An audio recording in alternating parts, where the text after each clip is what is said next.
Asif Vasif Ağasif, Bir qalanın sirri, qərib cinlər diyarında, sehirli xalat. Bu filmlərin adı gələndə indi də özümüzə gülüş qonur. Azərbaycan kinematografiyasının incilərindən olan bu uşaq filmləri övladlarımız üçün nə qədər maraqlıdır. Bəs biz onlara hansı yeni filmləri təqdim edirik? Müasir Azərbaycan filmi uşaqların maraqlarını nəzərə alırmı? Yaxın oturun, sabah saxlamadan uşaqlar üçün çəkilən və yaxud da çəkilməyən filmlərdən danışacağıq. Axşamınız xeyir.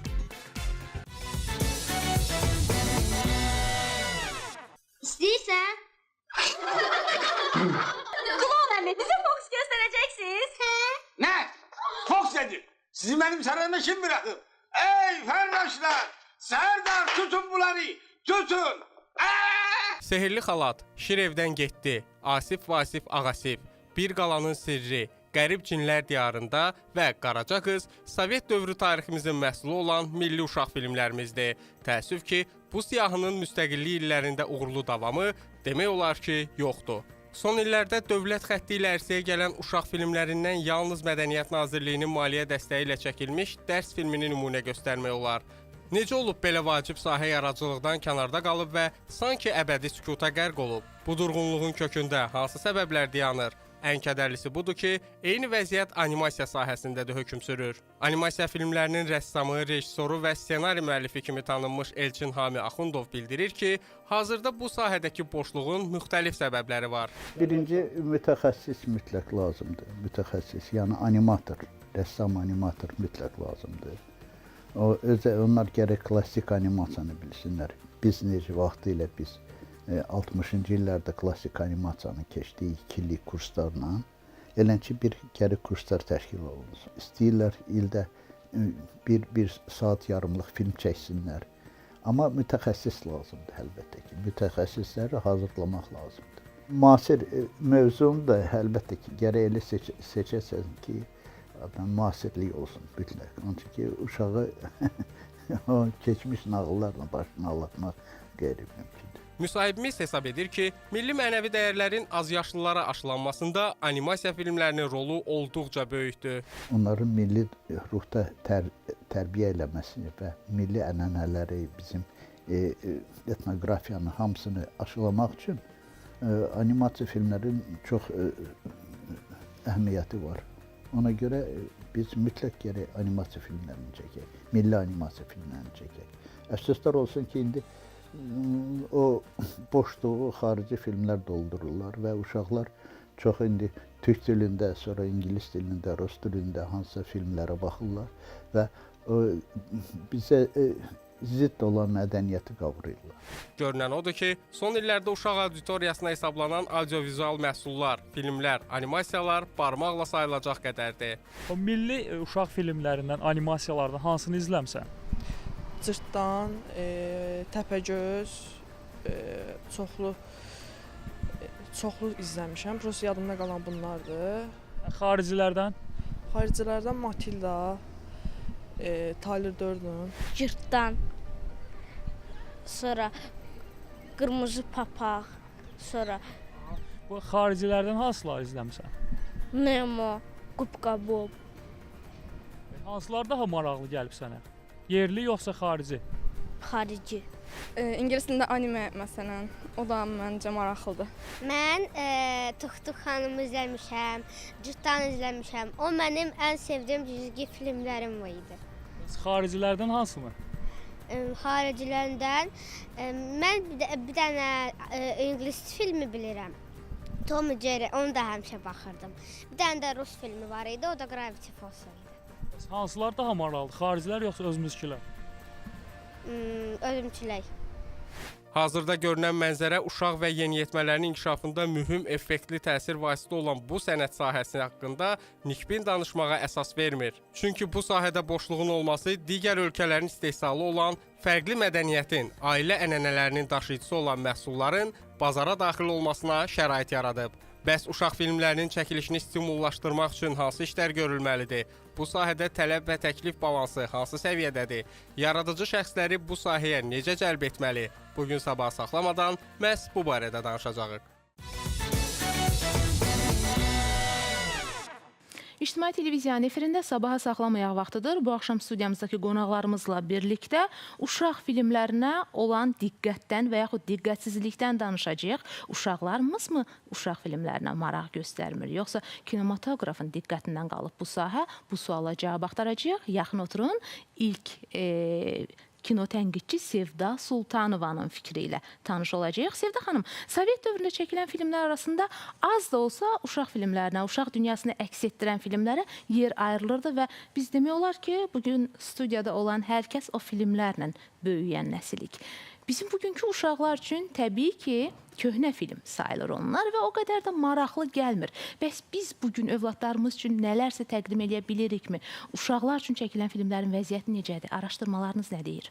Uşaq filmi olmadığına görə heç bir araşdırma yoxdur, yəni yaradıcı nöqteyi nəzərdən. Amma bugün biz burada niyə bugün Azərbaycan kinosunda cizgi filmləri yoxdur, uşaq filmləri çəkilmir, mövzusunu müzakirə ediriksə, demək ki, ölkədə kino siyasətini müəyyənləşdirən rəsmi qurum öz işinin öhdəsindən gələ bilmir. Əksinə olsaydı, bugün biz burada başqa şeyləri müzakirə edərdik və 2008-2018-ci ildə kinonun inkişafı ilə bağlı dövlət proqramı vardı və o proqramın yerinə yetirilməyən dövlət proqramı, bunu xüsusi qeyd edeyim. Orada olan əsas bəndlərdən biri buydu ki, uşaqlar üçün bədii filmlər, cizgi filmləri istehsal olunsun. Yalnız bir film çəkildi, amma nə baş verdi? Yalnız təsəvvür edin, 2008-2018-i əhatə edirdi. 2015-ci ildə Mədəniyyət Nazirliyinin sifarişi ilə Azərbaycan Film Kino Studiyasında dərs filmi çəkilir.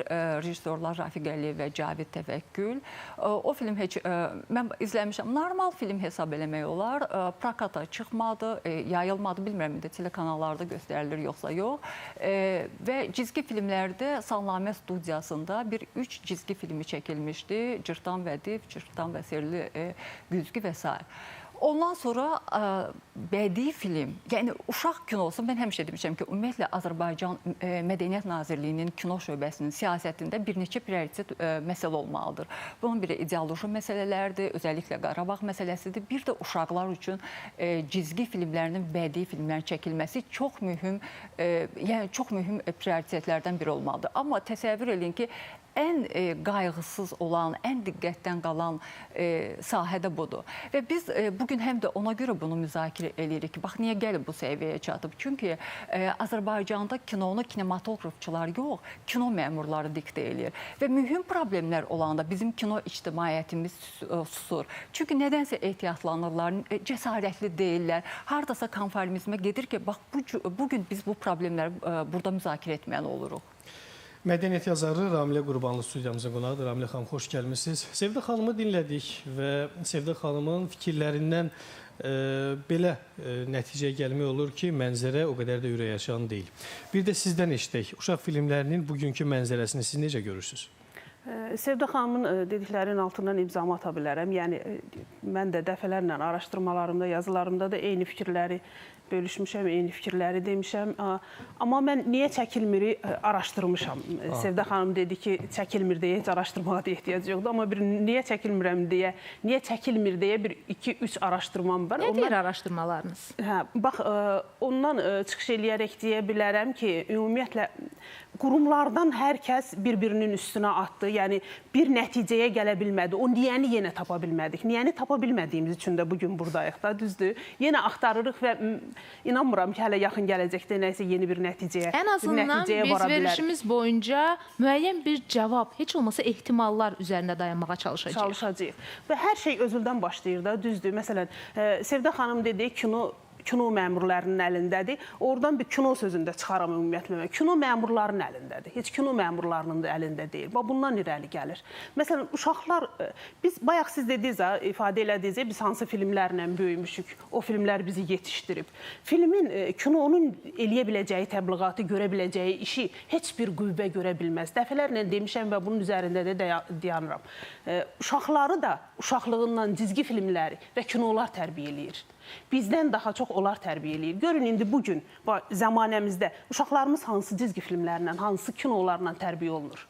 Ona görə də zorakılıq, ölüm, qətl hadisələri gün-gündən artır, il-bir-il artır. Bax, həmin o uşaqlar da o filmlərlə, o xarici filmlərlə, xarici cizgi filmlərlə, vəhşilik aşılayan filmlərlə böyüyən uşaqlar qatil olurlar. Ramilə xanım, yəni bu boşluğu məhz həmin o filmlər doldurur. Bəli. Bir üzr istəyirəm, bir şey deyim, Ramilə xanımın sözünə qüvvət. Bax, uşaqların çoxu bu dəqiqə türk cizgi filmlərinə baxır. Hamısı da türkçə danışır. Aksent türkçə, məktəbə gedirlər, türk sözləri istifadə edirlər. Tamam, ola bilər dillərimiz yaxındır, amma Azərbaycan dilinin öz intonasiyası var. Türk dilinin öz özünə məxsusluqları var. Kəpənəyə kələbək deyirlər, pişiyə kedi deyirlər. İbtidai sinif müəllimləri bu saat ondan çox şikayətlidir. Birinci sinifdə deyir, ancaq uşaqların dilini Azərbaycan dilinə düzəltməklə məşğul olur. Aydındır. Kino rejissor, əməkdar incəsənət xadimi Hüseyn Mehdiyevin fikrini öyrənəcəyik. Hüseyn müəllim, təbii ki, bizi böyüdən filmlər övladlarımızı böyüdə bilməz. Dövr dəyişib, bugünün insanı, bugünün uşağı ümumiyyətlə həyata baxışı fərqlidir, daha dinamikdir, daha hətta deyərdik ki, bəzən fərqli dəyərlərin daşıyıcısına çevrilirik övladlarımızla. Amma sizin gözünüzlə baxmaq istəyirik. Uşaqlarımız üçün 21-ci əsrdə film çəkməyə nə mane olur? Mən deməzdim ki, bu konkret kiminsə bir məsuliyyətidir. Yəni, hansısa qurumun. Ümumiyyətlə, Azərbaycanda kinematoqrafın inkişafının çox böyük problemləri var. Bu problemləri bir yana qoyub, ayırıb, hansısa bir sahəni qabardıb, onu müzakirə eləmək və onun səbəbini axtarmaq bu düzgün deyil. Ancaq biz baxanda son 30 ildə çəkilən filmlərə nələrsə var deyə bilirik. Amma uşaqlara yönəlik dərs filmindən başqa ikinci nümunəni çəkə bilmirik. İşləmirsə, qurum, kinematografa məsuliyyət daşıyan qurum fəaliyyət göstərmirsə, yəni normal fəaliyyətini göstərə bilmirsə, heç bir inkişafdan danışmaq mümkün deyil. Sovet vaxtında Azərbaycan Film Kinostudiyası ildə 8 film çəkirdi. 12, hərdən 10, amma stabil 8 film. Elə film, elə il olmurdu ki, və həmin o 8 filmin tematik planını quranda hər şey nəzərə alırdılar. Uşaq filmi, bütün janrları çalışırdılar, əhatə eləsinlər. Uşaqlar üçün film, dedektiv filmi, nə bilim, sənət filmi, tarixi film. Fikir versəz, bütün illərdə çəkilən filmlər hamısı janr müxtəlifliyi var. Yəni, bunlar hamısı planlaşdırılmış, nəzarətdə olan bir sistemdə formalaşandır. Yəni, uşaq filmləri öz-özünə yarana bilməz.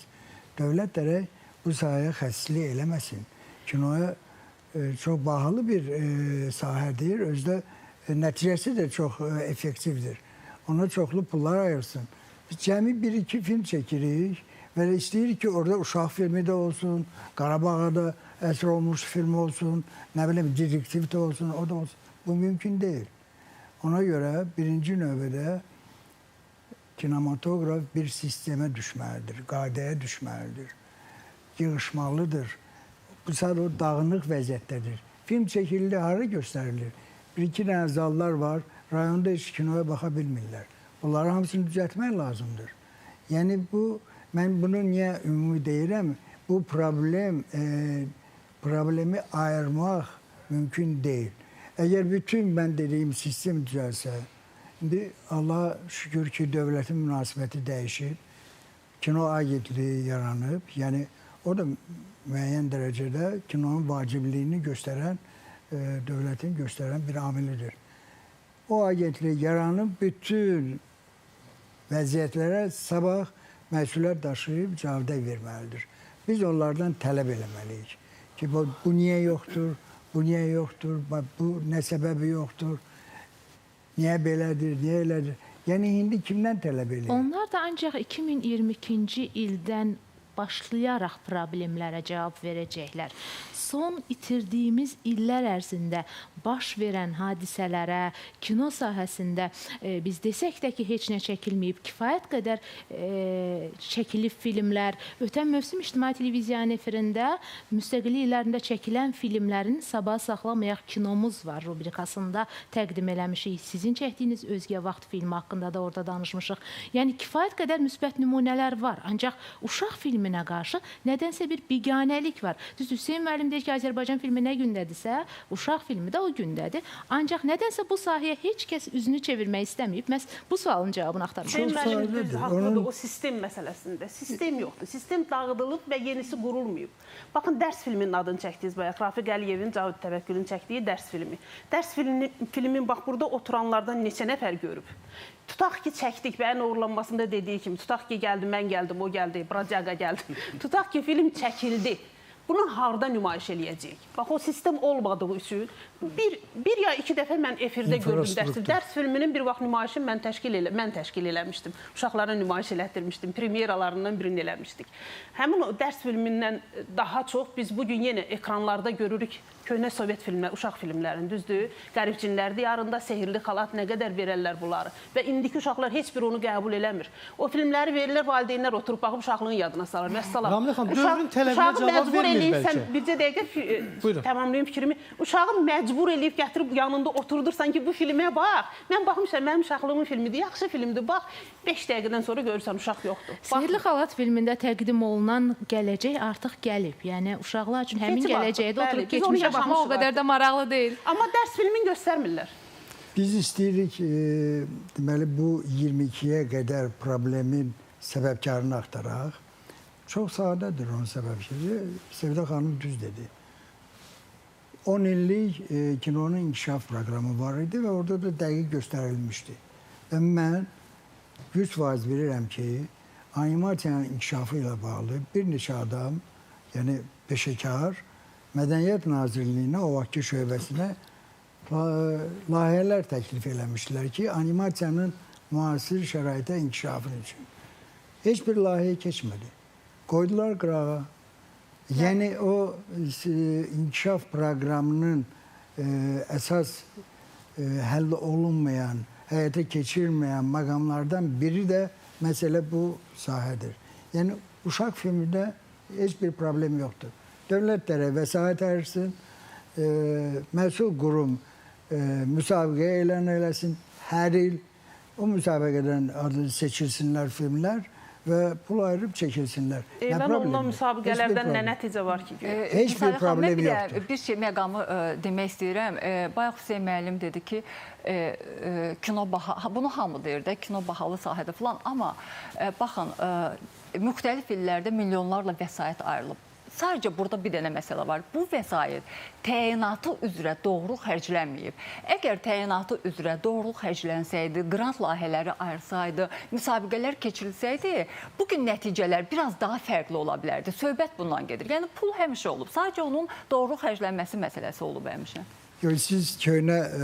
Köhnəyə də deyirəm, elə indikini də deyirəm. Tamamilə haqlısınız. Amma yenə deyirəm. Xanım düz dedi.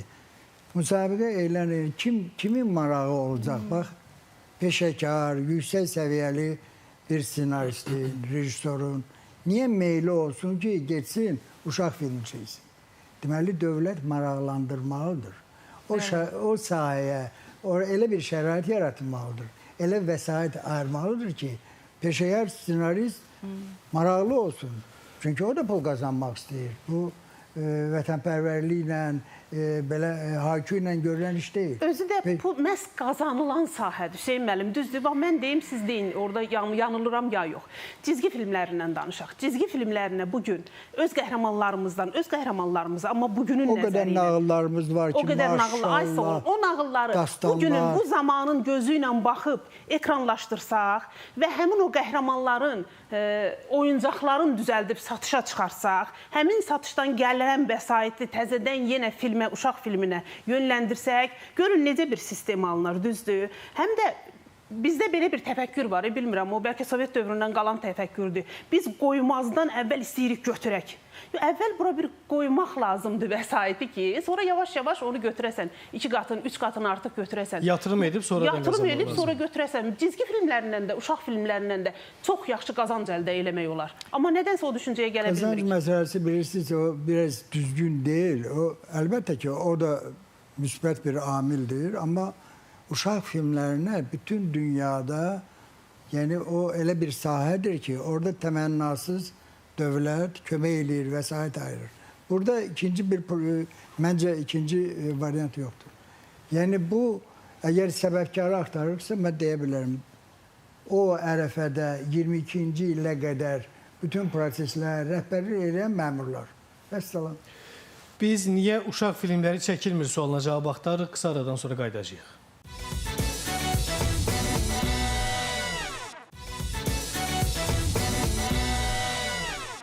Uşaq filmləri niyə çəkilmir sualı ətrafında müzakirəmizə davam etdiririk. Mövzunu Azərbaycan Film Kino Studiyasının mətbuat katibi Ramil Ələkbərovla davam etdirəcəyik. Ramil bəy, xoş gəlmişsiniz. Sualı birbaşa və kəsə verəcəyik. Niyə uşaq filmləri çəkilmir? Əvvəlcə onu deyək ki, yəqin hamımız qəbul edirik ki, kino sahəsi həm ideoloji baxımdan vacib sahədir, həm sənət baxımdan, həm əyləncə sektoru olaraq və bu ideoloji sahə olaraq da biz sırf auditoriyasına yönləndirildiyi üçün uşaq kinosunu, yəni uşaq mövzusu deyil, uşaq kinosu, auditoriya, gənclər və uşaqlar üçün nəzərdə tutulmuş filmlər nəzərdə tutulursa, bu istiqamətdə təbii ki, problemlər var, görünür, gözlə görünür. Amma ki, yəni bəzən elə təsəvvür yaranır ki, bu kino sahəsinin yeganə və tək sifarişçisi, maliyyə dəstəkçisi Mədəniyyət Nazirliyidir. Mən hazırda Mədəniyyət Nazirliyində çalışmıram, bu istiqamətdə danışmıram, Kinostudiya Mətbuat Xidməti kimi danışıram. Yəni, Mədəniyyət Nazirliyi sadəcə mühitin, kino mühitinin formalaşdırılması. Təbii ki, böyük kino üçün ayrılan büdcənin böyük hissəsi istehsalata getməlidir. Kino filmlərinin istehsalına, maliyyə dəstəyi, o müəyyən mənada da o cəlb olunur. Müəyyən filmlər çəkilir, son illərdə də çəkilib. Mövzuya gəlincə, mövzu Sovet vaxtı, məsələn, Hüseyin müəllim dedi, il ərzində 8 film çəkilirdisə, bədii filmdən söhbət gedir də yəqin ki. Bu planlı iqtisadiyyat idi. Yəni, o müəyyən büdcəsi var idi, 8 film çəkilə bilirdi. Hazırda biz keçən il Azərbaycan Film Kino Studiyasının cəmi 3 bədii film çəkilib, bildiyiniz kimi də. Yəni, bu büdcə buna yetərli olur, hələ ki. Amma mövzuya şeylərə baxsaq, statistikaya baxsaq, məsələn, tutaq ki, Azərbaycan Film Kino Studiyasının indiyə qədər təxminən 270-ə qədər bədii tam metrajlı film çəkilibsə, onlardan 10 dənəsini sayı bilmərik ki, bunlar uşaq filmidir. Yəni, statistika yenə, uşaq filmləri yenə də Sovet vaxtında uduzur, istənilən halda. Yəni, 10%, 270-in 10 film saya bilsə, bu belə 2-3%-ə gəlib çıxır. Yəni, ən azından az da olsa bizim yaddaşımızda nələrsə qalıb. Biz uşaq olanda uşaq filmi nədir? Tam anlayışımız olub bu barədə. O müəyyən 80 illik bir statistikadır. Son 20 il, 30 il saysaq, burada müəyyən filmlər var təbii ki, yəni dərsin adını çəkdiyi, Onun ürəyi var, Samir Kərimoğlu çəkib. Bundan başqa uşaq filmlər təkcə bədii filmlərlə yetərli olmur. Ondan başqa tutaq ki, müxtəlif animasiya filmləri, Azam Film Studiyası davamlı olaraq hər il heç olmasa bir animasiya filminin istehsalata buraxıb və təhvil verib. Bunlar televiziyada davamlı nümayiş etdirilir. Animasiya filmlərində yeganə İldə bir animasiya filmi. Bəli, yəni büdcə ona yetərli olur. Uşaqların diqqətini nə qədər çəkə bilib həmin animasiya filmləri? Bir qədər çəkməyib uşaqların diqqəti. Nəyə görə? Yəni cizgi filminə, bizim çəkdiyimiz cizgi filminə uşaqların baxdığını görməmişəm. Populyar deyil də, populyarlaşmıyor.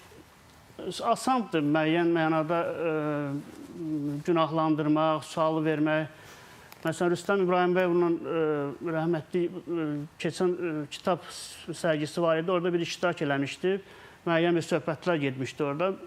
Orada bir tamaşaçı sual verdi ki, niyə çəkilmir? Son illərdə filmlər niyə çəkilmir ümumiyyətlə? Əslində, bu normal sual deyil. O tamaşaçı mən bilən hər halda kino aləminə yaxın adam idi. Rüstəm İbrahimbəyov haqlı halda deyir ki, filan filmlər çəkilib. İzləmisənmi? Hətta sosial şəbəkələrdə var, YouTube-da var, yəni izləmə şansın var da. Yəni, müəyyən asandır ki, ittiham eləsən ki, niyə biz baxmırıq? Biz ittiham etmirik, Ramil əvvəl, biz faktı deyirik. Biz hakim deyik ki, ittiham edirik. Faktı deyirik ki, bizim evdə də uşaqlar var, Ramil xanımda var, ona görə tamaşaçı bilmir çəkilib. Valla o tamaşaçının günahı deyil. Onun indi müəyyən mənada təbliğatını aparmaq, indi bilmirəm, indi mən Azərbaycan Film Kino Studiyası olaraq başlamışıq. Hüseyin müəllimdə xəbəri var, müəyyən sosial şəbəkələrdə daha çox tamaşaçılar, az yaşlı tamaşaçılar olur, gənclər olur. Onlara Azərbaycan kinosunun təbliğatını aparmaq. 5 yaşlı uşağa tutaq ki, cizgi filmini sosial şəbəkədə necə təbliğat aparmağı düşünürsünüz? 5 yaşlı uşaq bütün gün Türk dilində olan cizgi filmlərini siz dediyiniz hardan izləyir? Adətən sosial şəbəkələrdən izləyir və ya televiziyadan izləyir. Televiziyalarda da bizim animasiya filmini verən cizgi filmləri uşaqlar üçün nəzərdə tutulan bir televiziya kanalımız var. Orada da davamlı olaraq həm xarici filmlər, həm də nisbəti statistikanı götürsə, Azərbaycan cizgi filmləri çox azdır. Yəni, xarici filmləri nəzərə alsaq. Təbii ki, orada yayın payı da az olacaq. Gün ərzində 1 ya 2 Azərbaycan animasiya filmi göstərsələr, o belə statistikaya görə normal sayıla bilər mənə. Ramil bəy, biz qabaqcıl ölkələrin film istehsal edən şirkətlərinə baxırıq. Hətta filmin istehsal olmamışdan 6 ay əvvəl, 3 ay əvvəl, 1 ay əvvəl anonslarından xəbərdar oluruq. Bizdə bu ənənəni necə formalaşdıraq? Bizim fəaliyyət istiqamətimizdən mən hazırda kinostudiyanın İctimaiyyət Əlaqələr Departamentini təmsil edirəm. Bizim fəaliyyət istiqamətimizin əsas prioritet sahəsi odur. Filmləri Azərbaycan kinosunda, Azərbaycan film kinostudiyasında indiyə qədər istehsal olunmuş. Təbii ki, əsas kino bazası sayılır Azərbaycan film kinostudiyası Sovet illərində.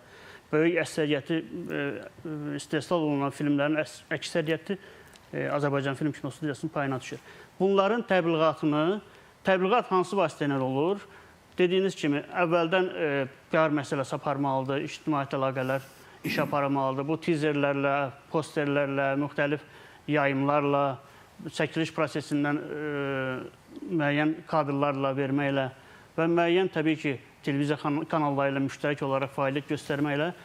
Amma yayım distribüsiya məsələsi tamam biraz mürəkkəb, fərqli məsələdir. Bax, bayaq deyilən o sistemə daxildir, o da. Həmin o sistem. Bu hamısı böyük bir kino sisteminin... Filmin büdcəsində onun PR-ı ilə, təbliğatı ilə bağlı bir vəsait ayrılırmı? Neçə faiz ayrılır? Təəssüf ki, indiyə qədər Sovet vaxtı onlar nəzərdə tutulmayıb. Sovet vaxtı bir çox müasir kino... Sovet İttifaqı çoxdan dağılıb. Bəli, bəli. 30 illik müstəqilliyimizin tarixi var. Gəlin bu son 30 ildəki dəyişiklikdən danışaq. Hazırda nəzərdə tutulmur. Yəni, treylerin hazırlanması və teaserin hazırlanması və ya hər hansı bir posterin hazırlanması filmlərin büdcəsində nəzərdə tutulmur nədənsə. Bir çox PR məsələləri kimi də festivala göndərilməsi məsələsi olsun.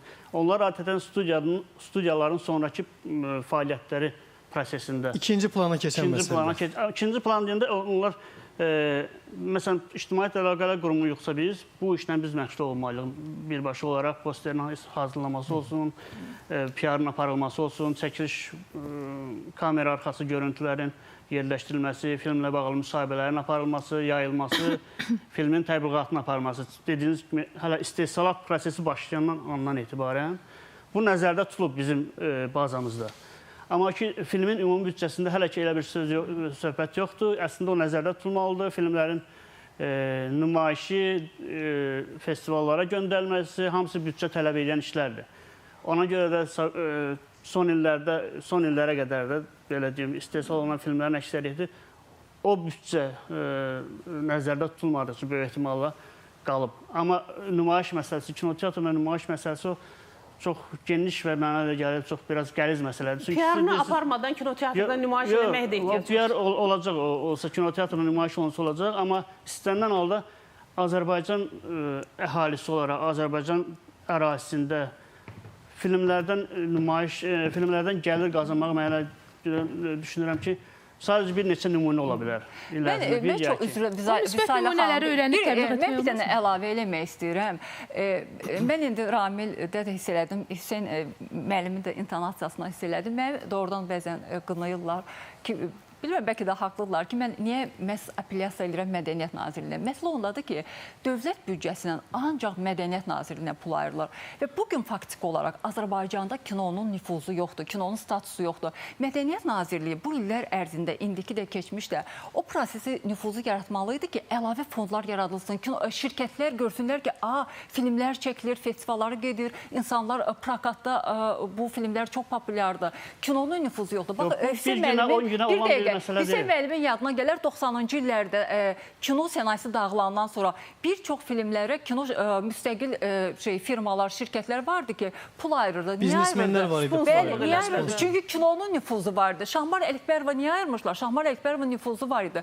Varmı indi o brendlər, o adlar? Bunu kino prosesi yaratmalıdır. O qısa müddətdə də həm çox böyük rol oynadı. O filmlər kinoteatrlarda orada gəlir şəxslərin... Mən hesab edirəm ki, üzr istəyirəm, ümumiyyətlə məsələnin qoyuluşu mənə elə gəlir ki, düzgün deyil. Necə qoymalıyıq ki, doğru olsun? Biz indiyə qədər olan problemləri elə çözdürək, yəni tasdikar axtarmayaq. Biz deyək, gələcəkdə artıq yaranmış quruma, artıq statusu qalxmış, kinonun statusu, o qurum yaranmaqla kinonun statusu qalxır. Ona münasibət dəyişir. Deməli, təkcə dövlətin münasibəti yox, ətrafdakı sahibkarların, bütün insanların münasibəti dəyişəcək. Bu artıq təzə bir istiqamətdir. Təzə yaranmış quruma tövsiyələr deyək. Nə eləmək lazımdır? Hansı istiqamətdə getmək lazımdır? Nə üçün? Nə mexanizmlər var? Ancaq belə ola bilər. İndi biz bilirik ki, bu qədər, indiyə qədər hər şey dağıdılıb, hər şey düzgün deyildi. Hamımız bunu bilirik və başlayır müzakirə etməyə. Müzakirə olmalıdır. Nə olmalıdır? Problem var, müzakirə yoxdur. Elə şey olar. Siz müzakirə axtarmaq bizim missiyamız deyil. Biz səbəb axtarırıq. Biz müzakirə etməliyik. Səbəbi dedim. Təşkilat dedi də nüfuzu yox idi. Məsul bu sahə məsul bir təşkilat yox idi. Yəni mən də dedim, dağıdılmışdı, struktur yox idi. İndi deyirsiniz, var da sevməli. Nə vaxtdan var o, yaxşı? İndi yaradılıb, dövlət yaradıb.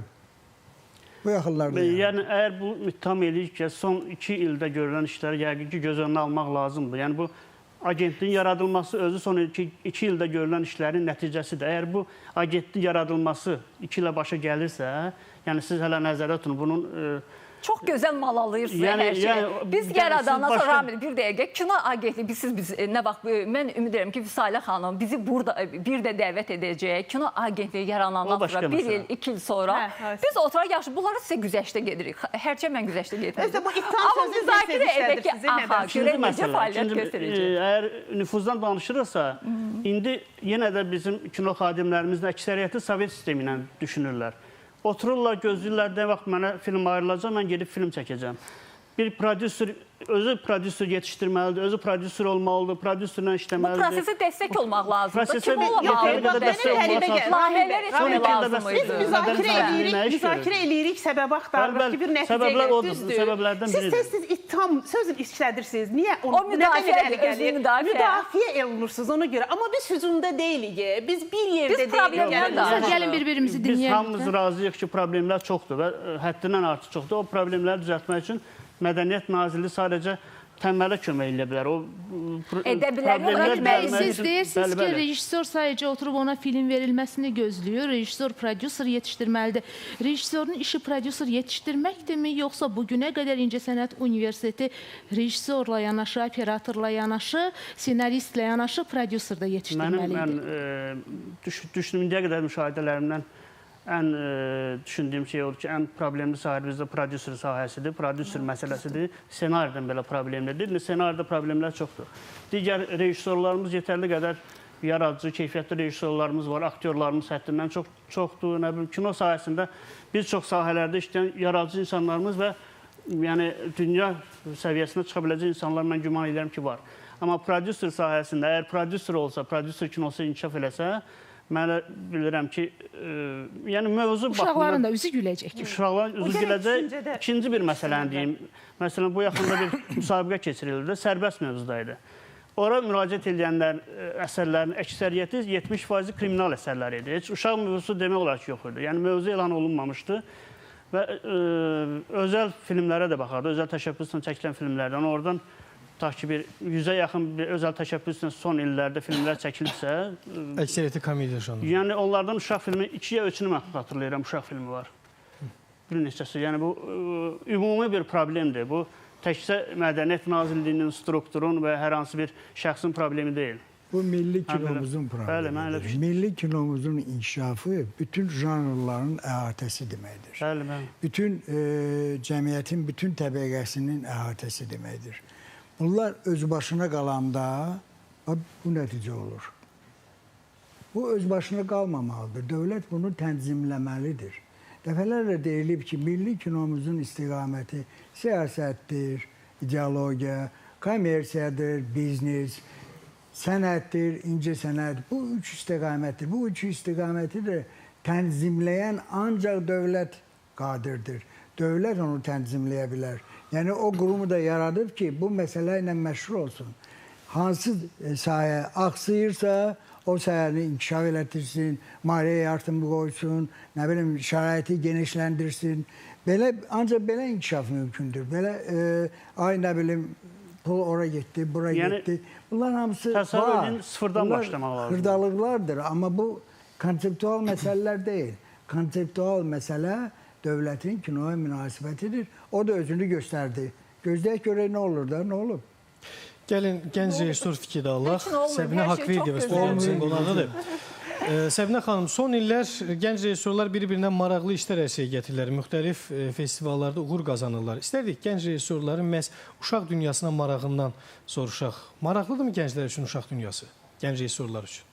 Ümumiyyətlə, gənc rejissorlar varmı? Mən istəyirəm bu məsələni demək. Çünki problemlərə toxundular. Dövlətin də hər an öz payı var, amma ən əsas problem məncə bundadır ki, nə vaxt hansısa ailədə, məsələn də, bir ailə övladını hazırlayır ki, o gedib İncəsənət Universitetinə daxil olacaq, rejissor olacaq. Kimdən soruşursunuz? Məsələn, kimsə polis olmaq istəyir, kimsə hüquqşünas olmaq. Yəni, rejissor olmaq istəyən ailədə, %1 ailədə bəlkə kimsə... Yəni, İncəsənət Universitetinə məqsədli şəkildə məhz bu rejissuraya gedən gənclər çox azdır. Kimin balı az olur, kimin balı az olur. Qabiliyyət imtahanından da bir müxtəlif yollarla, kimi öz istedadla, kimi başqa yollarla gedir, qəbul olur və o 18-17 yaşında gənc oturur, məsələn, deyək, Natiq Rəsulzadə dərs deyir, oturur onun qabağında ki, bu danışıb qutarsaydı, mən çıxıb gedərdim evimə. Məqsədli şəkildə İncəsənət Universitetinə gələn gənclər, məhz rejissor olmaq olan gənclər demək olar ki, çox azdır, yoxdur. Problemin kökü budur. Başqa yerdə axtarmaq məncə lazım deyil. Və mən həmin universiteti bitirmişəm, oradakı vəziyyəti və mən inanın o qədər ağrı hissi ilə bunu deyirəm. İndiyənə qədər də bu mənə çox pis təsir edir. Məsələn, bir neçə festivallarda olmuşuq, mən onların gənclərini görmüşəm. YİK-da onların tələbələrini çəkdiyi filmlərə görmüşəm, yüksək səviyyədə animasiyalar görmüşəm, inanılmaz yüksək səviyyədə. Baxırsan ki, o qədər maraqlıdır ki, sən hətta üzvü istəmirsən o tərəfə çevirmək. Amma bizdə bu yaxınlarda festival olmuşdu. İstəyir animasiya, istəyir filmlər. Məsələn, animasiya mən sizə deyim, baxıram, orada elə bilin personajdır. Personaj elə bilin şəkil formasında hərəkət eləyir. Çəmənlidir, ot yoxdur, tutaq ki deyə. Elə bil ki, olsun da bu çəmənlidir, bu da buradadır, qaçır, oradadır, qaçır, belə olmur. Yəni, onunla uşağı cəlb edə bilməzsə? Əlbəttə olmaz. Əsas da indiki uşaqlara heç olmaz, heç olmaz. Yəni, indiki uşaqlar, məsələn, ən xarici bu cizgi filmlərinə baxanda xırda detallara qədər arxada onu göstərirlər. Maraqlıdır, baxırsan rənglər, oradakı hisslər, robot kimi gəzmir personaj. Ondan əlavə də bu, deyirsiniz, müsabiqələr. Yaxşı, dövlət elan elədi müsabiqələr. Kim orada iştirak eləyəcək? Nəticə olacaqmı? Ümumiyyətlə, bunu sevən, bu sahəni sevən, bu sahədə nəsə eləyə bilən gənc var? Yoxdur. İncəsənət Universitetində oxuyan deyək 100 tələbədən 3-ü ora məqsədli şəkildə gəlib, 3-ü öz üzərində işləyir. Bir baharla da gül olmur. Ona görə də biz bu sahədə payızı yaşayırıq. Onlar da sonunda sönür. Bəli, sönür ona görə ki, amma yəni əsas problem budur. Yəni biz dərslərdə otururduq. Bizim çox gözəl müəllimlərimiz var idi. Vaqif Mustafayev, Natiq Rəsulzadə, Mübariz Məmmədli, Rafiq Quliyev. Bu insanlar çalışırlar ki, bunları çıxartsınlar tələbələri ki, abalı bir ayılın, ona baxın, bunu eləyin, istəyirlər. Amma o 17 yaşında gəlib balı az yığıb, indi seçimi bu olub, bir tərlə gəlib, girib, oturub baxır, maraqlı deyil ona. Bəs o gənclər hara gedirlər? Heç hara getmirlər, nə bilim, hərəsi bir yerdə. Taksi sürürlər. Taksi sürürlər. Bizim universitetdə bitirən 1-2 nəfər bu sahədə var. 1-2, mən 30 yaşında qəbul olmuşum universitetə. Artıq başa düşürdüm ki, nə? Yəni, bu rejissor olmaqdan ötürü də 17 yaşında gedib ora getmə. İnsanın bir dünya görüşü olmalıdır ki, getsin ora, məqsədli şəkildə başa düşsün ki, bunu öz üzərində işləsin. Başa düşürsünüz? Problem İncəsənət Universitetindədir. Problem ora gələn tələbələrdədir. Əsas problem odur. Sonra da müsabiqə olanda da, əlbəttə ki, indi gedib, məsələn, hüquqşünas iştirak eləməyəcək ki, film festivalında. İncəsənət Universitetində kimiz iştirak eləyəcək? Nə olacaq? Ona görə də nəticə yoxdur. Festivallarda təqdim olunan animasiyalarda elə hamısı da ona görə. Səbinə xanım, hər il qəbul var kino rejissorluğu əsasına və nə qədər qəbul var? Azdır. Orada daşı nidabor olmuşdu bu operator sənəti üzrə də. Çox azdır. Bilirsiniz necə? Ya istəyənlər az olur orada məqsədli şəkildə. Əsasən balı az yığır. Gedir də bir diploma olsun. O tələbənin problemi deyil ki, bu test üsulunu dəyişmək lazımdır, münasibəti dəyişmək lazımdır. O tələbənin nə günahı var? Yox, mən sizə bir şey deyim. Tələbənin problemi deyildi. O İncəsənət Universiteti rəhbərliyində də mən bir şey deyim. Deməli, Bülbül adına orta ixtisas məktəbi, hər halda ad çəkmək olar da yəqin. Orada rəhbərliyi, oranın rəhbərliyi 9-cu sinifdə imtahan keçirdir. Baxır ki, məsələn, bundan tarzən ola bilməyəcək. Yola salır onu. Sən musiqiçi deyilsən. Bundan, məsələn, trombon ifaçısı olmayacaq, yola salır onu. Deyir ki, mənim ölkəmə sənin kimi trombonist lazım deyil, sənin kimi pianist lazım deyil, düz eləyir. İncəsənət Universiteti 1-ci kursdan yola salmalıdır. Başa düşürsünüz? Olmaz 4-cü kursa qədər filmi anlamayan, filmi sevməyən, müəllimin üzünə prosta belə baxır gedir, heç başa düşmür.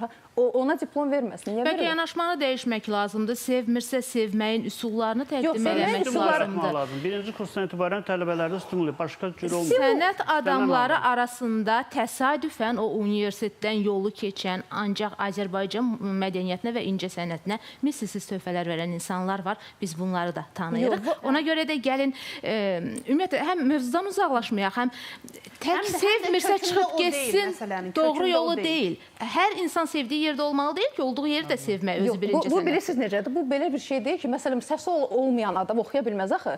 İstedadı olmayan insan rejissor ola bilməz, onu sevdirməklə deyil. Qəbul eləyiblərsə, deməli bir işartı görüblər. Qəbul eləyiblər, o başqa yetənəkləri formalaşdırmaq lazımdır. Biz kinematografın problemləri ilə tanış olduq, hətta təhsilə qədər gedib çıxdıq. İndi isə uşaq filmlərinə bir tamaşaçı gözü ilə baxacağıq ki, biz deyirik ki, yoxdur, eybi yox, tərcümə eləyərik, xarici filmlərə baxar uşaqlarımız və böyüyər. Bəs görək psixologumuz bu barədə nə deyir? Psixoloq Rafiq Allahverdiyevə tutacaq. Rafiq bəy, necə hesab edirsiniz? Milli uşaq filminin olmaması, böyüməkdə olan yeni nəslin tərbiyəsində, mənəviyyatında, psixologiyasında, dəyərlərində nələrə səbəb olur və bəlkə həqiqətən də dünyada bunu çəkirlər də biz tərcümə eləyib verə bilərik. Bəlkə həqiqətən də lazım deyil. Baxın, əslində bugünkü mövzu həddindən artıq çətin bir mövzudur. Biz nəyisə, hansısa bir sözü qarşısına uşaq sözü qoyanda, uşaq filmi, uşaq cizgi filmi və avtomatik olaraq biz düşünürük ki, bu uşaq filmidir də. Amma uşaq filmlərinin, uşaq cizgi filmləri və filmlərin böyüklərdən qat-qat çətindir. Böyük filmlərdən çətindir.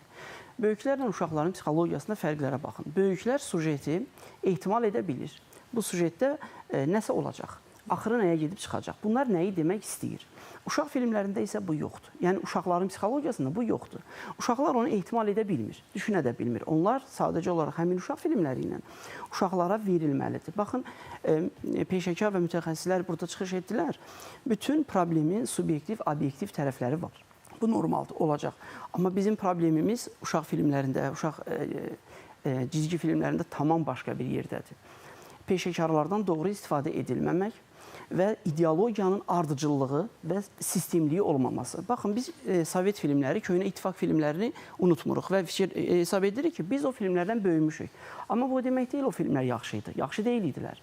Amma o filmlərdə ardıcıllıq var idi. Məsəl üçün, qarşı tərəfdə qəhvəyi rəngdən istifadə etmək olmaz.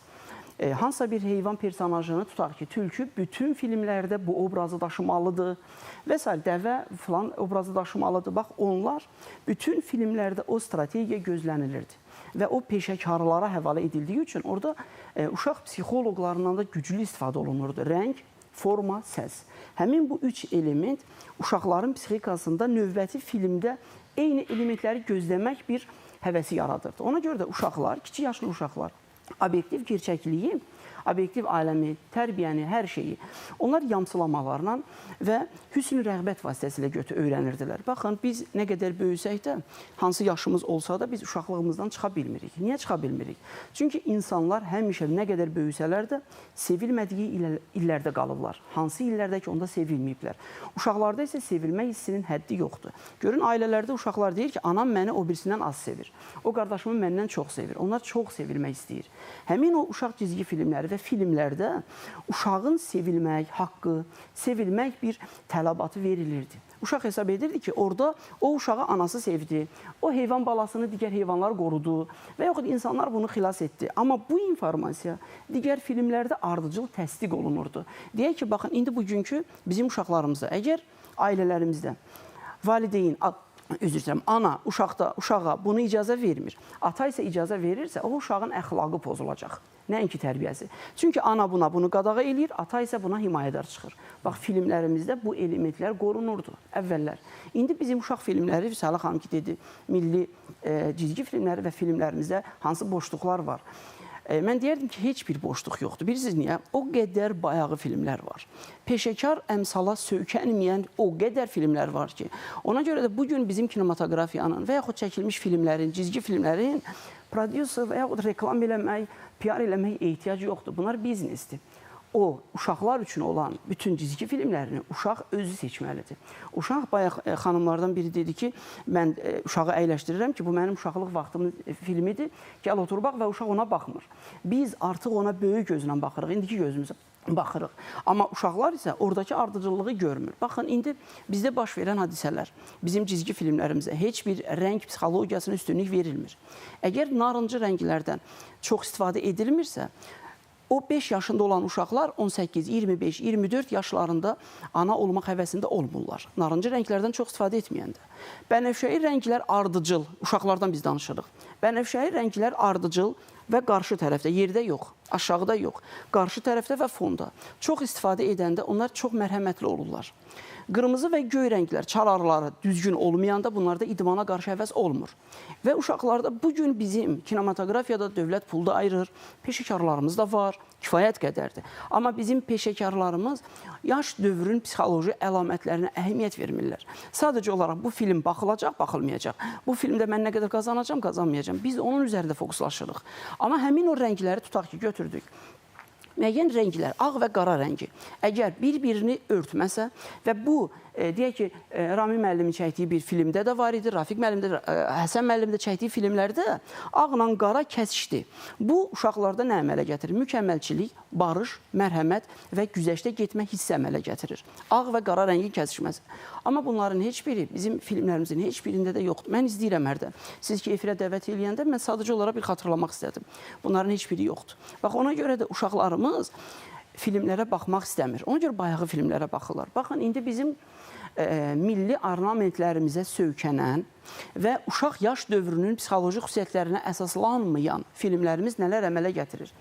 Qız uşaqlarında, kiçik yaşlı qız uşaqlarında, onlar əgər yaşıdları ilə dalaşırlarsa, onlar sözlərlə yox, ayaqla dalaşmağa daha çox üstünlük verirlər. Son illər, bir 10 il olar. Onlar ayaqla təpik vurmaq, ayaqla dalaşmağa çox meyillidirlər.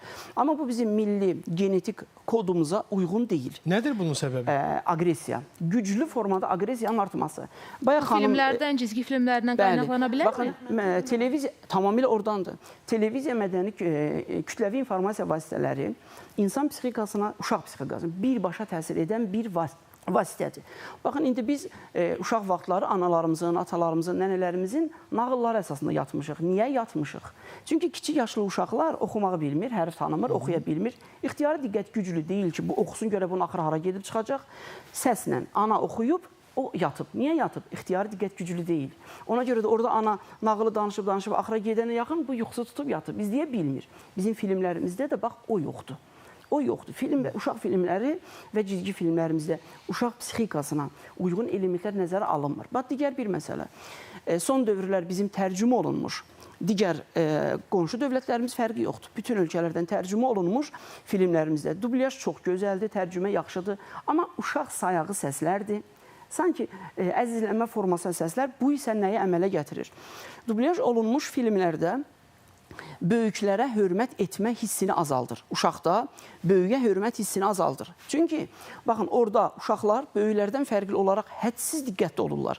Deyək ki, sinifdə olan müəllimin ayağının, corabının biri çox ağdır, biri biraz ağdır. Onu uşaqlar dərhal görür.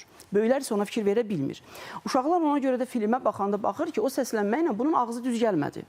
Bunun ağzında başqa şey deyildi, bunun səsi başqa şey gəldi. Uşaqlar məhz onları axtarır, rəngi axtarır, formanı axtarır, səsi axtarır. Bax, bu üç element bir filmdə sintez yaratmayanda uşaqlar ondan yorulur. Zəhləsi gedir və aqressiya yaradır. Aqressiya yönəlir hara? Ayı və Maşa cizgi filminə baxmaq, sonra Tom and Jerry filminə baxmaq. Orada nə var? Aqressiya nə ilə möhkəmlənir orada? Pişik sıçanı küstürüb. Və yaxud tərsinə, üzr istəyirəm. Sıçan pişiyi küstürüb, incidilmiş obraz əmələ gəlir. Ona görə də bizim o kiçik yaş dövr uşaqlarımız incidilmiş obrazda olan, döyən, vuran, əzilən, ağlayan, küsən filmlərə çox meyillənib. Çünki bu özünü orada tapa bilmir. Baxın, 3 yaşa qədər uşaqlarda isə mən psixoloji tərəfdən yanaşıram, kinematografiyadan anlayışım o qədər də strukturundan anlayışım yoxdur. Əslində 3 yaşa qədər olan uşağın televiziya qarşısında oturması birmənalı qadağı olmalıdır. Bəli, olmaz. 3 yaşa qədər olan uşağın televiziya qarşısında qismən, sadəcə olaraq. Bəli, qətiyyən. O, ümumiyyətlə xəstəlikdir.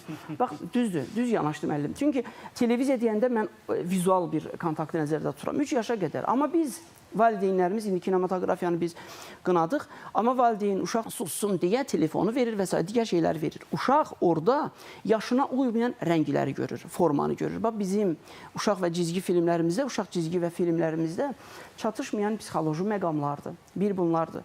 Onlar mütləq üstünlük verilməlidir. Mütəxəssis peşəkardır. Çəkir, sujeti qurur, çatdırır, amma rənglərə fikir vermir. Formaya fikir vermir, rəngə fikir vermir, səsə fikir vermir.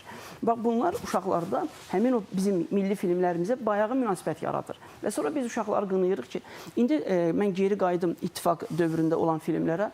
Bayaq ki, mən dedim, onlar o qədər də yaxşı deyil idi. Amma orada ardıcıllıq o qədər güclü və strateji yanaşma o qədər güclü idi ki, bizi o tərəfdə, o səpkidə tərbiyə etdilər. Biz o səpkidə tərbiyə olduq. Məsəl üçün, o filmlərdə, kinolardakı obrazlarda bizi tərbiyələndirdilər. Və ona görə də biz indiki filmlərin heç birini bəyənmirik. Niyə?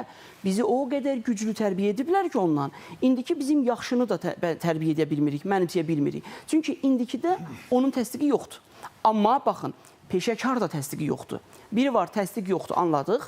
Amma peşəkarlıq da zəifdir. Bax, ona görə də uşaq filmləri və cizgi filmləri uşağı tərbiyə, ən güclü tərbiyə variantıdır. Biz atamızın, anamızın sözlərində səhvi tapırdıq. Ona görə ki, kitabda belə yazılmayıb. Orada tövsiyə sözündə 2 i var idi. Amma kitabda bəlkə də mexaniki bir səhv idi. Biz ona inanırdıq. Bugün kitab obrazını televiziya tutub. Ona görə də bütün 5 yaşdan yuxarı uşaqlar, 3 yaşdan yuxarı olan uşaqlar televiziyada olan düzü tapa bilmədiklərinə görə ki, axı orada düz dedi. Çünki burada bunu dedi, o birisi filmdə bunu demədi.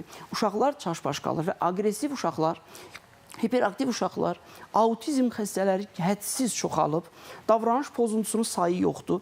Əqli ləngimələrdən danışmağa dəyməz. 10 uşağın bugün artıq 6-sında əqli ləngimə var. Xanım bayaqları, mən üzr istəyirəm, iştirakçılardan kimsə toxundu ki, türk dilində sözlər danışılır. Düzdür, bizə oxşar dillərdir. Eyni mənşəli bir xalq və eyni dilimiz oxşardır. Amma türk dilində adi elementar bir sözü şagird 1-ci sinifdən də əvvəl işlədirsə, əqli ləngiməni və bədəndə olan cinsi hormonları zədələyir. Çünki burada qapı, bizdə kapı və yaxud orada sözlər məna eynidir. Amma rus dilində öyrənəndə başqa-başqa səsləndirir. Qapı, dver, Azərbaycan dilində qapı. O insan psixikasına tərəddüd yaratmır.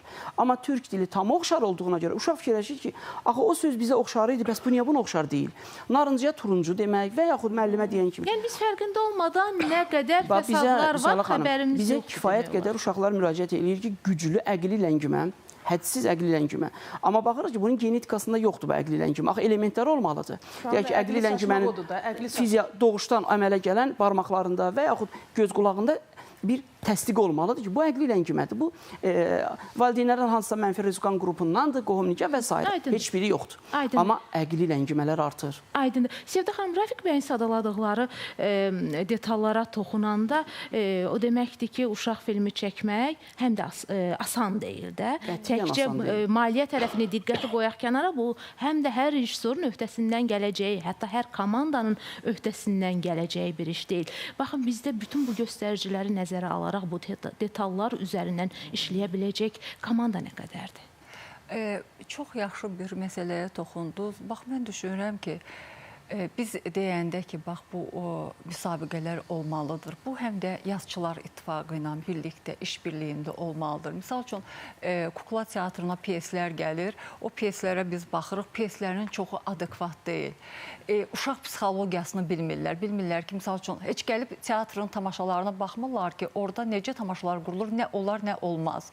Yəni, uşaqları heç olmasa gəlib orada müşahidə etmək lazımdır. Ona görə də məcburən olur ki, daha çox klassik nağıllara müraciət olunur, folklora müraciət olunur, dünya uşaq yazarlarına müraciət olunur. Bugün bizdə uşaq ədəbiyyatı, Ramilə xanım yəqin daha dəqiq bilər, çox aşağı səviyyə, yoxdur, yəni uşaq, yəni keyfiyyət çox aşağıdır. Bunu stimullaşdırmaq üçün, bayaq Hüseyin müəllim də dedi, bu insanları stimullaşdırmaq lazımdır necəsə.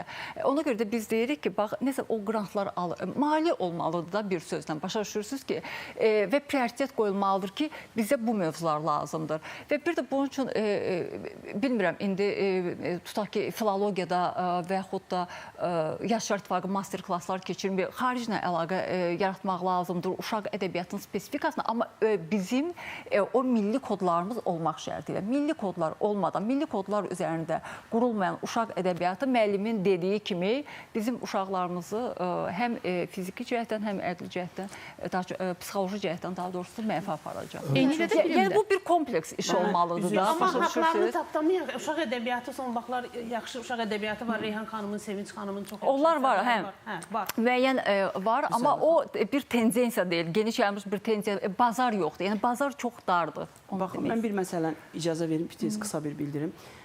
Baxın, əvvəllər, indi biz müqayisə edə bilmərik. Orada yaxşı idi, o vaxt yoxsa indi və indi də bizim çox gözəl rejissorlarımız və s. yazıçılarımız çoxdur.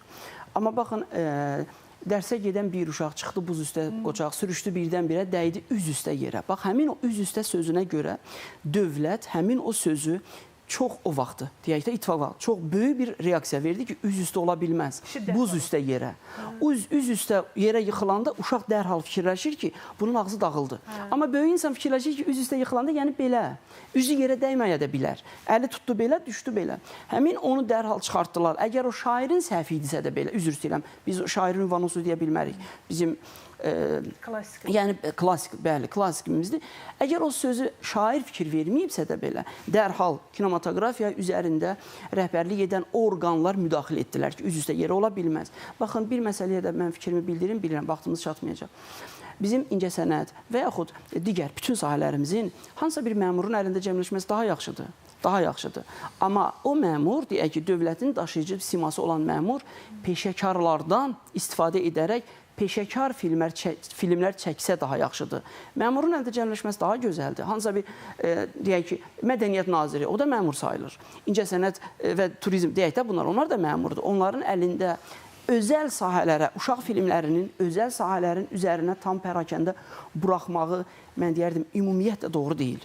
Qətiyyən doğru deyil. Uşaq filmlərinin çəkilməsi ilə bağlı problemləri araşdırdıq. Qısa aradan sonra studiyamıza qayıdıb çıxış yollarını axtaracağıq.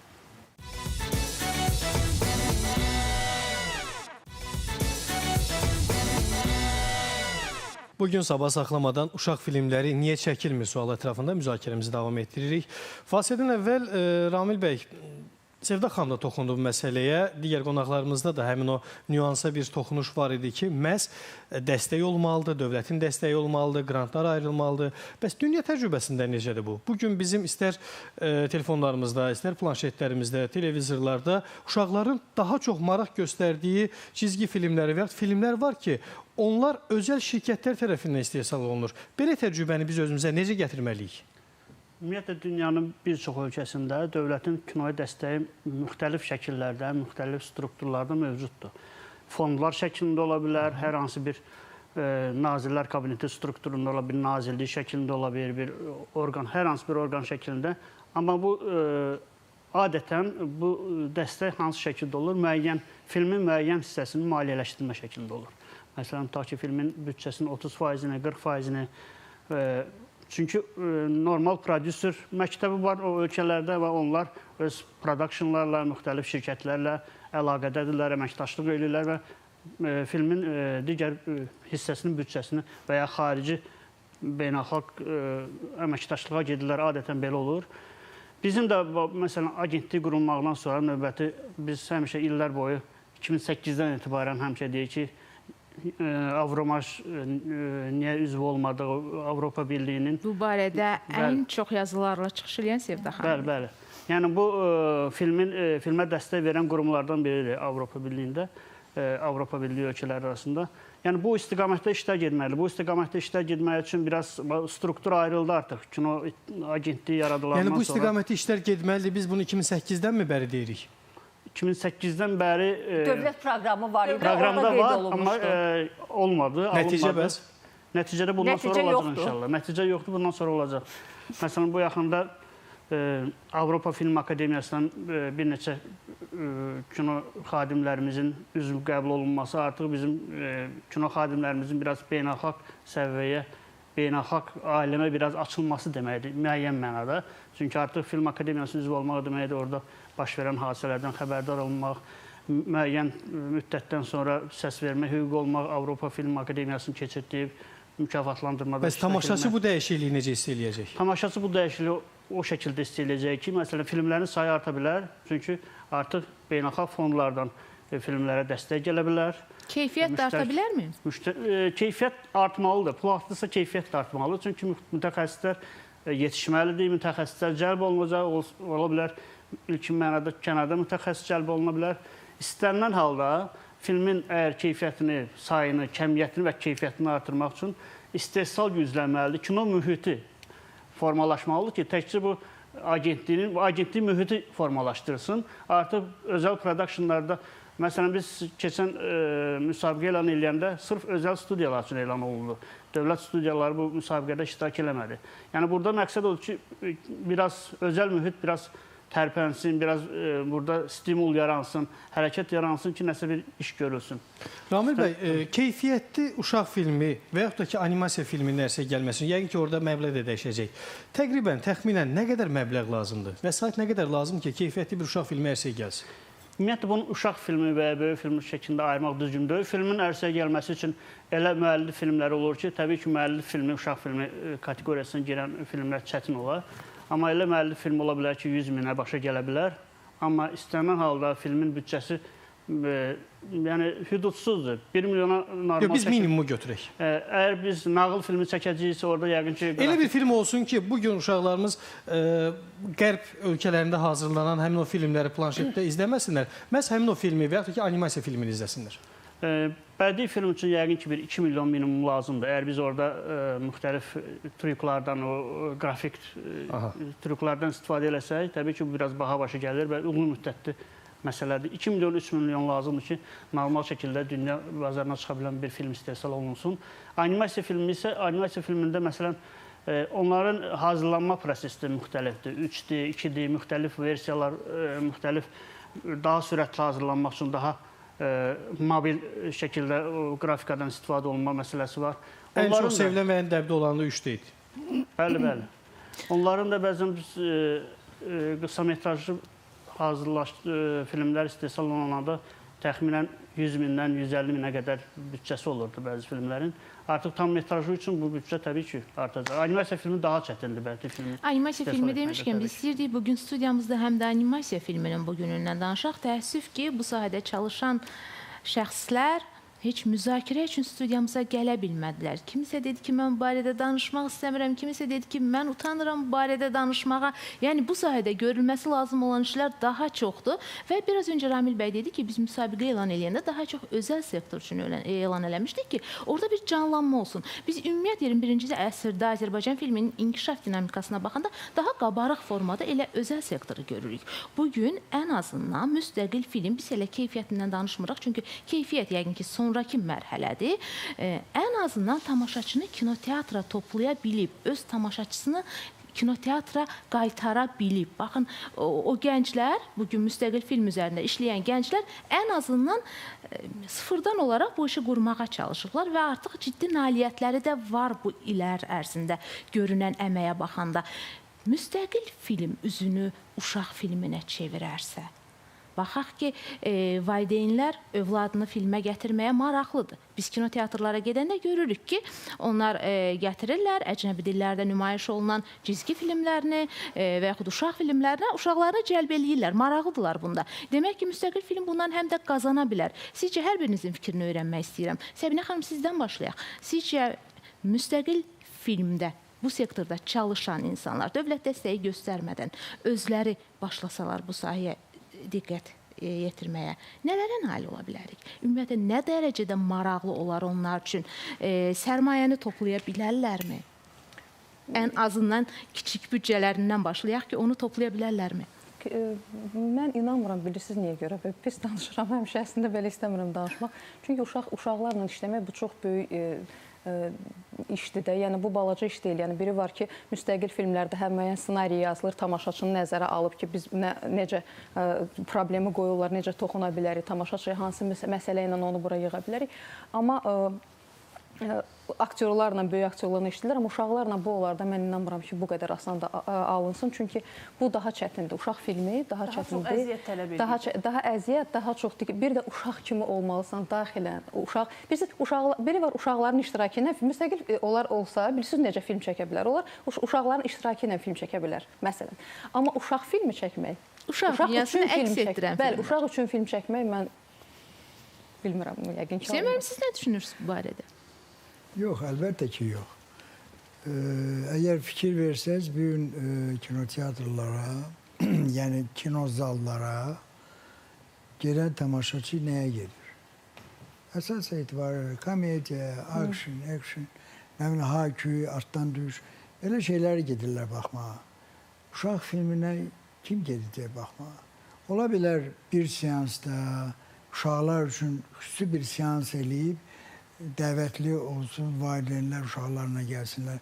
Xüsusi belə bir tədbir keçirmək olar. Amma bunun kütləvi xarakter almasına mən inanmıram. Yəni, uşaqlar üçün komediyalar çəkə bilmərik, hə? Onların diqqətini cəlb eləyə bilmərik. Komediyalar çəkə bilərik, o da ola bilər. Amma mən inanmıram ki, o belə kütləvi xarakter alacaq.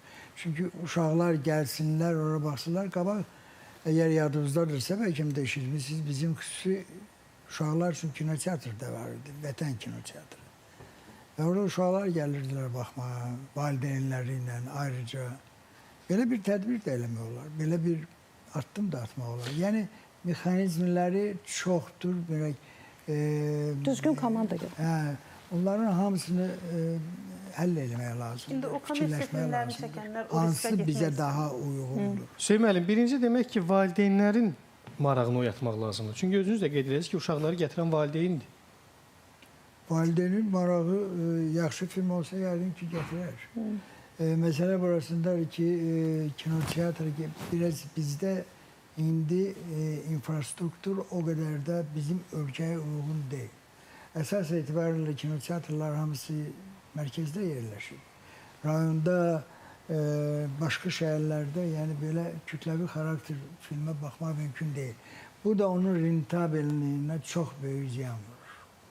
Məhz rentabellikdən söhbət gedir. Düzdür, mərkəzdə baxırlar, yığırlar, nəyəsə pul, amma belə mən bir peşəkar kimi deyərəm ki, bunlar hamısı yalan da olmasa, belə də üstü örtülüdür. O qədər də ciddi deyil. Mən ciddi yanaşmıram. Əgər təsəvvür edin, bütün ölkədə kinoteatr olsaydı, bir film, ən bu saat baxımlı filmlərdən hansıdırsa, o bir gün bütün respublikada, ölkədə göstərsəydi, o nə ki filmi çıxardardı. Hələ ondan 10 dəfə də artıq gəlir əldə edərdi. Əfsuslar olsun ki, bu yoxdur. Bunu fikirləşmək lazımdır. Kommersiya filmləri çəkənlər, uşaq filmi də çəkə bilərlər, tamaşaçını da cəlb eləyə bilərlər. Niyə? Çünki valideynlər bu saat uşağı hara aparım deyə çox düşünür. Uşağın asudə vaxtını, hərçənd asudə vaxtları da çox az olur. Asudə vaxtını necə keçirək? İnandırıram sizə, o valideynlər də var ki, bayaq psixoloq dediyi o məsələlərin hamısını düşünür. Ki, mənim evladım niyə bu xarici filmlərə baxıb, cizgi filmlərinə baxıb, belə şiddətlə böyüsün, belə agresiya ilə tərbiyə olunsun. Amma o kommersiya filmlərini çəkənlər var, onlar o riskə getmək istəməzlər. O riskə getmək istəməzlər. O riskə getmək üçün gərək öz cibindən, öz maraqlarından çox gələcəyimizi, övladlarımızı sevəsən. Onu düşünəsən. Bilmirəm, ora qədər düşünə bilərlərmi ki, mən bugün bu cibimi düşündüm, tutaq ki, bugün cibim doldu, amma mənim sabahım hara doğru gedir, ora qədər düşünmək. Hər ikisini bir arada düşünmək mümkün deyilmi? Həm gələcəyi düşünək, həm də gələcəkdə cibində olmasını düşünsünlər. Onun üçün gərək riskə gedəsən də. İndi varmı elə kommersiya filmləri çəkənlər arasında o riskə gedə bilən? Bu ciddi biznesdir və o qədər də risk etmək onlar üçün çətin ola bilər. Sevda xanım, sizcə? Vüsalə xanımın sözünə qüvvət. Bütün hallarda filmin keyfiyyətindən asılı olmayaraq biz kommersiya filmi çəkən adamlara mən minnətdaram. Çünki bütün hallarda onlar doğrudan da tamaşaçını kinoteatra qaytardı. Mən hətta kommersiya kinosu ilə bağlı Fox jurnalında bir araşdırma eləmişdim. İstehsalçılar deyirlər ki, biz rayonları gəzirdik. Deyir, təsəvvür eləyin ki, tamaşaçı var ki, kinoteatrda necə davrandığını bilmir. Çünki o qədər ənənə məhv olub. Biz ən azı buna görə onlara minnətdar olmalıyıq. Və bayaq Hüseyn müəllimin dediyi kimi, məsələ yenə də gəlir. Bax, kinoteatrlar yoxdur. Yəni, kinoteatr mədəniyyətimiz belə də az qala sıfırın altındadır. Bir də həmişə bunu deyirik, qanunvericiliyə dəyişiklik olmalıdır. Kinoya olan o güzəştlər tətbiq olunmalıdır. Vergilər azaldılmalıdır ya da müəyyən müddətə götürülməlidir. O ki, qaldı özəl sektor uşaq filmləri çəkə bilərmi, bilməzmi? Bax, indi arkadan danışırıq da, əminliklə danışırlar. Ümid edirəm ki, belə də olacaq. Mən Gürcüstan, Orta Asiya təcrübəsinə baxırdım ki, onlarda da kino mərkəzləri var. Bizdən fərqli olaraq orada çoxdan yaranıb. Misal üçün, Gürcüstanda təklif eləmişlər ki, özəl sektorda müəyyən bir dəstək olaq. Dəstək olaq ki, onlar da müəyyən filmləri çəksinlər. Bax, yaxınlarda bir animasiya qalı oldu, Qarınqulu. Mən Mədəniyyət Nazirliyinə bununla bağlı sual ünvanlamışam. O sualların heç birinə cavab verilmədi. Və suallar bundan ibarət idi ki, bu filmə ayrılan büdcəni də demədilər. Bir yerdə yazılıb 300 min, bir yerdə 400 min, bir yerdə məndə olan məlumata görə 500 mindir. Bu, niyəsə Azam film bunu istehsal etmir. Bunu niyəsə Salnamə film istehsal edir. Və təbii ola bilər, onlar cavablarında demişlər ki, belə bir yola verdi cavab vermişlər ki, Salnaməyə ona görə vermişik ki, bu dövlət studiyasıdır, bu müsabiqəsi ola bilər. Yəni ki, özəl studiyalara verilməsin. Amma heç olmasa, bu senari müsabiqəsi etmək, bax, xanım deyir ki, mən biraz ondan razılaşmıram. Çünki biz Kino İttifaqında baxış keçirmişdik animasiya filmləri çəkən gənclərlə. Baxıram ki, uşaqlar həvəslidirlər, işləmək istəyirlər, amma o dediyimiz stimullar yoxdur. Yəni, necə də uşaqlar var, amma şərait yoxdur. Amma Rəssamlıq Akademiyasında var kifayət qədər uşaqlar. Özü ən çox da İncəsənətdən çox Rəssamlıq Akademiyasının tələbələr, məzunları daha çox həvəslidirlər. Və məsələn, müsabiqə elan etmək olardı ki, heç olmasa o potensialı görək də, müsabiqə nə üçündür, festival nə üçündür? Bunlar ölkədə kino mənzərəsi nədir, potensial nədir, kimlər var? Əlbəttə, bunları müəyyənləşdirmək üçündür. Mən düşünürəm ki, əgər arka yaranacaqsa, onun ən önəmli vəzifələrindən biri həm də özəl şirkətlər ki, hansı ki, onlar bugün kommersiya filmləri istehsal edirlər, onlarla işbirliyi qurmaq. Çünki onlar çox şikayətlənirlər ki, biz dəfələrlə müraciət etmişik, onlar bizi ciddiyə almırlar. Halbuki, artıq kommersiya kinosunda da tək-tük də olsa müəyyən keyfiyyətlər var. Misal üçün, Zəhər Tuluğu buna nümunədir və Orxan Mərdan kimi prodüser olan yerdə bununla əməkdaşlıq etmək lazımdır da. Bunu niyə itələyirsiniz ki? Əməkdaşlıq edin, qoy ortaya yaxşı nəticələr çıxsın. Yenə prodüser sisteminə gəlirik. Görürsünüz, prodüser dövlət. Və bayaq Ramil bəy dedi ki, xarici ölkələrdə müxtəlif formalarda dövlət dəstəyi var kinoya, uşaq filmlərinə, cizgi filmlərinə. Müəyyən bir formada kiçik bir dəstək ola bilər. Necə ki, lokomotivi qoyursan reysin üzərinə, itələyirsən belə. O özü getməlidir də, o yoluna özü davam eləməlidir, düzdür? Bizdə də əslində o itələmələr dəfələrlə olub. Amma gedib və dayanıb. Niyə dayanıb? Çünki həmin o dediyimiz prodüser sistemi yox. Bir də Vüsalə xanım, mən çox üzr istəyirəm, unutdum deməyə. Bayaq o Qarınqulu animasiya filmi ilə bağlı dedim də, bunun deyilənə görə büdcəsi 500 milyondur. İndi 500 milyon olmasına iri büdcədir də. Hansı ehtiyacdan doğdu ki, tam metrajlı animasiya filmi çəkilib? Hansı bazara hesablanıb? Bu senarinin qəbul olunmasına hansı ekspertlər rəy verib ki, bu senar qəbul olunmalıdır? Və yaxud da bunu mən düşünürəm ki, ümumiyyətlə biz birdən-birə böyük bir şeylərə atılırıq da. Yəni o bazarı öyrənmədən o tələbat varmı buna? Qısa metrajlı cizgi filmlər birinci bu ayrıca müsabiqə keçirilməlidir. Ondan sonra tam metrajlıya keçmək lazımdır. O qısa metrajlarda məsələn televiziyaları satmaq olar, keyfiyyətlidirsə, yavaş-yavaş onun bazarını, mühitini, Ramil çox yaxşıdır, kino prosesini belə yaradırlar. Ondan sonra tam metrajlı haqqında düşünmək olar.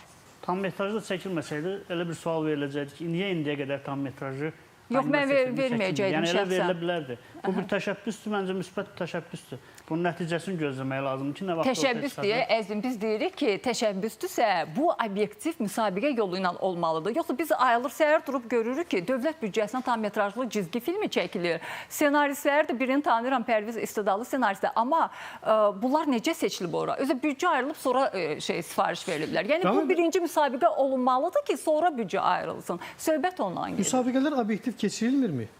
Müsabiqələr obyektiv keçirilir. İndi ona da toxunacağım. Müsabiqələr ümumiyyətlə obyektiv, şəffaf şəkildə kino istehsalını təşkil etmək üçün o məqsədlə yaradılan bir sistemdir, prosesdir. Müsabiqə şəklində ola bilər, onun formaları var. Pitching olar, ssenari müsabiqəsi olar, layihə müsabiqəsi olar, indi müxtəlif formalar var. Yeri gəlmişkən bu yaxında Azərbaycan Film Kino Studiyasında bir ssenari müsabiqəsi elan etməyə hazırlaşır, onun prosesləri gedir. İndi onunla bağlı ətraflı informasiya veriləcək mediaya. Yəni, bu məqsədi budur. Yəni, mütəxəssislər çağırıb, məsələn, tək əgər animasiya və ya uşaq filmi müsabiqəsi keçiriləcəksə, orada mütləq psixoloq olmalıdır, pedaqoq olmalıdır, münsiflər heyətində. Və təbii ki, kino sahəsini bilən, ssenarini bilən, dramaturgiyanı bilən bu şəxslər olmalıdır, istehsalatı bilən şəxslər olmalıdır. Yəni, bunun məqsədi odur. Necə ki, bir öncəki müsabiqədə təxminən yadımda qalmayıb, 50-yə qədər ssenari təqdim olundu. Sonra münsiflər heyəti açıqlandı. Onlar normal şəkildə seçdilər, müzakirə elədilər və müəyyən bir hissə qısa siyahı hazırlandı. Onlar pitchingə dəvət olundular. Orada da aydın şəkildə, onlayn şəkildə, açıq, şəffaf şəkildə yayımlandı YouTube-dakı. Yəni, nə istəyir, öz layihəsini müdafiə elədi, müdafiə edən kimlər axırda da nəticə elan olundu ki, hansı filmlər ssenarinin, filmin, layihənin hansı hissəsinə dəstək aldılar. Yəni, bu da vacibdir ki, bizdə birinci dəfədir bu olurdu. Adətən dünyada o kino fondlarında, dövlətin kino dəstəyi sistemlərində bunlar var. Kinoya müxtəlif mərhələlərində dəstək almaq, ssenarinin inkişafı mərhələsidir və ya post-production'da film artıq çəkilib, amma post-production'a, montaja, rənglənməyə, səsləndirməyə maliyyə ehtiyac var. Onun üçün müraciət edə bilərlər. Qismən maliyyə üçün müraciət olunur. Yəni, bu şəkildə, bu da birinci dəfə idi Azərbaycanda baş verir. Aydındır, görünən mənzərə budur ki, yaxın 5 ildə milli uşaq filmi hələ ki, çəkilməsi proqnoz olunmur. Onda gəlin reallığa baxaq. Övladlarımız əcnəbilərin uşaqlar üçün çəkdiyi filmləri izləyirlər və burada bizim çox tez-tez üzərində dayandığımız bir məqam var. Bizim studiyada dəfələrlə qonaqlarımız o fikri istifadə elədilər ki, şiddət aşılayan filmlər. Əcnəbilər də övladlarını biz öz övladımız istədiyimizdən az istəmirlər. Bəs nədir bu dünya filmində də uşağa yönəlik filmlərin bu qədər şiddət əks etdirməsi? Buyurun, sizdən başlayaq. Baxın, Müsəllə xanım, dünya çapında götürsək, ən çox cizgi filmi və yaxud fərqi yoxdur. Filmlər çəkən Hindistandır. Hindistanda çəkilən filmlərin heç birində siz qara rəngi görə bilmərsiniz. Mümkün deyil. Bu, onların dini və ideoloji konsepsiyasına uyğun deyil. Ona görə də qara rəng çəkilmir. Qara rəng yoxdur. Avropa ölkələrində isə bütün qara rəng üstünlük təşkil edir. Avropa mədəniyyətinə uyğun olaraq dövlətlərinin siyasi və milli keyfiyyətlərinə uyğun olaraq güc əmsalıdır, qara rəng. Amma onlar titraltı, təhtə şuurumuza insanların yeridirlər. Öz uşaqlarına da, əlbəttə onlar öz uşaqlarını sevirlər. Amma onlar onları incitməyərək beyinlərinə sən hamıdan güclüsən ideologiyası yeridirlər, qara rəng. Baxın, indi digər tutaq ki, məsələlərə biz bugünkü problemimizi necə həll edək? Bax, biz xarici filmlərə də baxa bilərik, digər bir yerlərə də baxa bilərik. Amma biz özümüzün milli cizgi filmləri və filmləri əsasında güclü olmalıyıq ki, ona baxa bilək. Biz öz dilimizi yaxşı danışmalıyıq ki, rus dilində də, ingilis dilində də öyrənə bilək. Amma öz dilimizi yaxşı danışa bilmədiyimiz halda, ingilis təmayülü məktəbə gedəndə biz heç nə əldə etməyəcəyik. Bax, biz çıxış yolumuz nədədir? Uşaq filmlərində şifahi nitqin güclü inkişafına üstünlük verilməlidir. Düzdür, mən kommersiya tərəfinə yanaşmıram. Amma baxın, bütün bu elementlərə gələcək sağlam, intellektli, mənəvi, əxlaqi dəyərli şəxsiyyət yetişdirməsi üçün, bugünkü xoşbəxt uşaqları tərbiyə eləmək üçün mühüm elementlərə, cizgi filmlərin vaxtına qədər, neçə dəqiqə davam edəcək, onlara diqqət yetirməliyik. Bu olacaq bizim xalqımızın qarşısında xidmətimiz və elmi əsas. Yox, əgər biz kommersiya tərəfini güdürüksə, bunun tamamilə əksini elədiyi pul qazanacaq, güclü formada. Çünki bütün kiçik yaşlı uşaqlarda dünyanı məhv etmə instinkti var. Vurmaq, dağıtmaq, tullanmaq, düşmək, oynamaq, yorulmamaq. Çünki onlar ona baxacaq, amma psixika dağılacaq. Baxın, biz nədən başlamalıyıq? orada olan səslər şifahi nitq güclənməlidir, mütləq. Doğru danışılmalıdır, səlis danışılmalıdır, ifadəli, məzmunlu və emosional çalarlara üstünlük verilməlidir. Orada sözlər personajların nitqində, üzündə, sözlərin ifadə formasında emosional çalarlara söykənməlidir. Amma o emosional çalarlıq sevgidirsə, sevgiyə oxşamalıdır. Qorxu, tərəddüdə oxşamamalıdır. Bütün bunlarla da bərabər uşaq filmlərində dinamiklik azalmalıdır. Dinamiklik güclü ola bilməz. Hadisələr tez-tez cərəyan edə bilməz. Sakit olmalıdır. Tez-tez cərəyan edəndə uşaqlarda ani həvəs, tez keçmək və nə əmələ gətirir? Savad, təhsil yox, əldə etmək. Mənimsəmək isə əmələ gəlir. Bilirsiniz, bunlar son 30-20 ildə bu filmlərimizin elmi əsası olmayan filmlərimiz uşaqlarda nə əmələ gətirib? Yaxşı yerdə işləmək, amma yaxşı işləmək yox. Yaxşı yerdə işləmək istəyirəm, amma yaxşı işləmək qətiyyən düşünülmür. Bax, bu elementlərə üstünlük veriləndə bizim bugünkü uşaqlarımız, gələcək babalarımız, gələcək bizim milli daşıyıcılarımız, bizim ardıcıllar da, deyək də, xalqın, millətin ardıcılları, onlar nevroz böyüyəcək, agresiv böyüyəcək. Görsən, onda kimsə işini yaxşı görmürsə, çox yaxşı bir yerdə işləyir, ancaq işini yaxşı görmürsə, demək, uşaq vaxtı doğru filmə baxmayıb. Böyük təsiri var doğru filmlərin. Bəli, böyük təsiri var və bir sual da məni maraqlandırdı, Rafiq müəllim. Ümumiyyətlə, həmin o nümunə çəkdiyiniz filmlər nə zamansa uşaqlar ümumiyyətlə işləməmək kimi bir ideologiyanı aşılaya bilərmi? Bəli, tamamilə düzdür. İşləməmək. Baxın, son dövrlər cizgi filmlərində nələr nümayiş etdirilir. Deyək ki, küsülən adamlar, incik adamlar, yəni o incidilir, o söyülür, o atılır, ona heç kəs himayə durmur və son nəticədə o özü çıxış yolundan çıxır. Bax, belə sujetlər çoxdur xarici filmlərdə.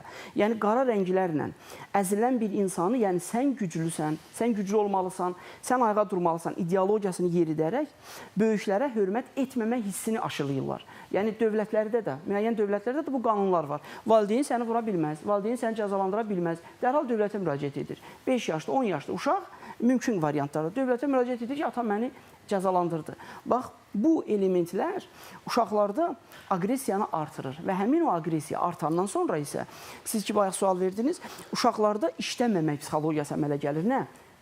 Maksimalizm artır.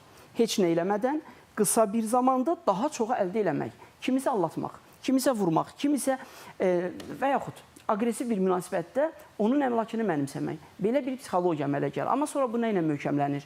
O özündə qəhrəman obrazı yaradır. Mən Vüsala xanımı aldada bildim. Mən Vüsala xanımı yıxıb, onun əlindəki kompüteri götürə bildim və bu onlarda qəhrəmanlıq obrazı yaradır. Amma həmin o qəhrəmanlıq obrazı bizdə kinematografiyada uşaq filmləri yetərincə olmadığına görə bizim uşaqlarımız ac olan uşaqlar necə yemək istədiyi kimi o filmlərə baxmaq hərisliyə əmələ gəlir və onlar onu yamsılayır. Bugün orta məktəbdə görürsünüz nə qədər orta məktəblərimizdə nə qədər agresiyalar, qız uşağı digər bir şagirdi bıçaqla vurmaq nə qədər çoxalıb. Siz əgər müşahidə eləsəniz cəmiyyətdə, elə qohumlarımızın da içində, bayaq ki mən dedim, qız uşaqları ayaqla dalaşma halları həddindən artıq çoxdur. Ayaqlarını oynatma, yırğalama həddindən artıq çoxdur. Amma bu 20 il qadın qırmızı qan hüceyrələrinə, kiçik çanaq nahiyəsinə, fizioloji komponentinə uyğun olaraq xanımlar qıçalarını tez-tez yırğalamağa meyilli deyil. Yəni uyğun deyil. Amma indi qızlar yırğalayır. Bu demək ki, psixika dəyişir. Psixika dəyişir. Nə? Üzr istəyirəm, bu bizim mövzumuzdan tamam kənara çıxdı. Qızlarımız daha yaxşı ailə qurmaq, daha yaxşı geyinmək, daha yaxşı maşın sürmək və bu normaldır. Amma mən ona layiq olmadığım təqdirdə bunu istəmək və bizim fikir vermədiyimiz cizgi filmləri, kinoların təsirləridir. Onlar böyüyür. Digər tərəfdən də baxaq, bizim izlədiyimiz, övladlarımızın izlədiyi, çıxış yolu olmadan izlədiyi həmin filmlərdə müsbət məqamlar da var. Əlbəttə var. Dostluğu öyrənirlər, sevməyi öyrənirlər, heyvanı sevməyi öyrənirlər, bitkini sevməyi öyrənirlər ki, bəzən biz bunu heç özümüz yetərincə aşılaya bilmirik. Baxın, bütün bunlar necə? Bunlar mənfi təsir eləmir ki, bunlar övladlarımıza nə öyrədir? Biz bütün kino filmləri tənqid etmirik. Var. Yaxşı elementlər var. Amma baxın, siz yaxşı bir məqama toxundunuz. Bugün bizim uşaqlarımızda heç bizim bir çox mütəxəssislər, tək rejissorlar yox ki, bir çox mütəxəssislər fikir vermədən çox pis bir tərbiyə modeli yaradıblar.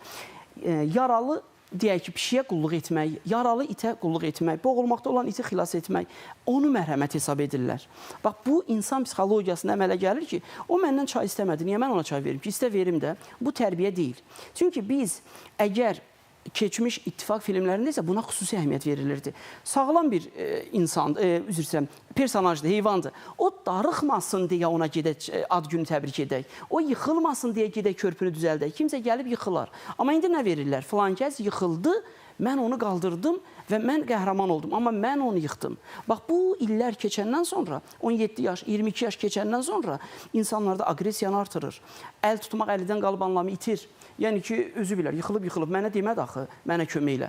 Mənə desin, kömək eləyim. Qərəzli, təmənnalı, münasibət əmələ gəlməyə başlayır ki, mənim xanımdan nə xeyrim var, mən ona nəyə kömək eləyim, bu əmələ gəlir. Və o da fikirləşir ki, baxın, mən nə anlam əmələ gətirir? Mən sizə nifrət etmirəm, amma mən sizə heç hörmət eləmirəm. Bax, bu anlam əmələ gəlir və nə əmələ gətirir? Bu mənim həyatımdır. Görürsünüz, son dövrdə gənclər anasına, atasına da fikir vermir. Onların sözlərinə məhəl qoymur ki, bu mənim öz həyatımdır. Hətta bizə müraciət edən məsələlərdə, İrfan bəy, çox pis, təhlükə xarakterli bir ifadələr də çox işlənir ki, uşaqlar müəyyən 12 yaşından sonra valideynlərini ittiham edirlər ki, məni dünyaya gətirməyə səndən xahiş etməmişdim. Bu sözlər olsun ki, sizə tanış deyil. Amma bu o qədər artıb ki, məni dünyaya gətirməyi səndən xahiş etməmişdim. Məni dünyaya gətirməsə, mənə baxmalısan. Bax, bu artıq yaranır. Bu 10 ildən sonra faciə olacaq. Bax, bizim kino, uşaq filmləri, cizgilər filmləri və yaxud digər bir filmlər üzərində bayağı danışıb, subyektiv, obyektiv tərəfləri ittiham etməklə qurtula bilmərik. Biz, o ki, dediniz ki, kommersiya tərəfi də olmalıdır. Əlbəttə, bunun peşəsidir, bəhrələnməlidir. Amma gəlin bir 10-20 il geriyə qaydaq, bizim möhtəbər aktyorlarımız var idi. Onların hansısa varlıydı mı? Heç biri. Heç biri. Yaşar Nur'dan tutmuş, Siyavuş Aslan'dan tutmuş, Arif Quliyevdən hamısından bizim karifələrimiz var idi. Halbuki indi də biz onları unudur, bilmərik, heç unutmayacaqdı. Onların hansısa bir mənbələri var idi, obyektləri var idi, amma onların xalq sevgisi var idi və peşələrinə xəyanət etmək hissi yox idi. Onlar hesab edirdi ki, mən bunu layiqincə, baxın bir məsələyə də toxunum, mən uşaq həkimi olması üçün mənim övladım olmaya bilər, mən valideyn olmaya bilərəm. O demək deyil ki, mənim uşağım yoxdur, mən uşaq müalicə edə bilmərəm. Mən peşəkaram. Ona görə də mən uşağı müalicə edə bilirəm. Bizim gənc rejissorlarımızda mütləq deyil onlar yaşlı olsun, amma bizim yaşlı, təcrübəli bizim rejissorlarımızdan, incəsənət nümayəndələrindən bəhrələnməlidirlər. Demək ki, peşəkar işlərə baxıb onlardan nəticə çıxarmaq, onlardan bəhrələnmək lazımdır. Gənc rejissor Səbinə xanım, məhz Üsalənin verdiyi suala sizə yönəldək, sizdən alaq o suala cavab. Dünya praktikasında yaxşı nümunələr də var. O nümunələri özümüzə necə daşımalıyıq? O nümunələri özümüzə, biz bilirsiniz, məlumatlanmalıyıq mütləq. Gənclərimizə master-klasslar olmalıdır. Məsələn, animasiyada kim məşğul olur, bunlar üçün master-klasslar, bu işin peşəkarları onlara master-klass keçməlidir. Birinci, o deyir, bizdə Sevda xanım deyir, var, azdır. Bilirsiniz, un var, su var, amma bunu xəmir yoğurmaq lazımdır da. Yəni, bu master-klass öyrənməlidir, bişməlidir tam. Amma gənc rejissorlar da var axı. Var, var, amma yetəri qədər, bilirsiniz, onlar yetəri qədər peşəkar deyirlər. Yəni, mən elə özümü də deyirəm. Bilirsiniz, biz tam bütöv... Çəkə-çəkə peşəkarlaşmalıdır. Bu iş praktika tələb edir. Çəkə-çəkə... Nəzəriyyədə necə peşəkarlaşmalı? Bəli, bu, amma biz yaxşı nəticədən xırda-xırda onsuz da hamımız çəkirik də. Mən də çəkirəm, o da çəkir, bu da çəkir. Biz indi böyük əsas nəticədən danışırıq da, yaxşı filmdən danışırıq. Daha keyfiyyətli məhsul. Daha keyfiyyətli məhsul. Onun üçün də mütləq gərək biz özümüz inkişaf elətdirək. Bunun üçün bizə mühit yaradılsın, yaradıcı mühit yaradılsın, yaradıcılığa azadlıq olsun mütləq. Sonra həmin o insanlar kim ki var bu işdə, onlar öz işlərinə son dərəcə ədalətli yanaşmalıdırlar, peşəkar yanaşmalıdırlar. Tolstoy deyirdi, sevgi və məharət olan yerdə əsl sənət incisi yaranır. Bunlar hamısı mütləq bizdə olmalıdır.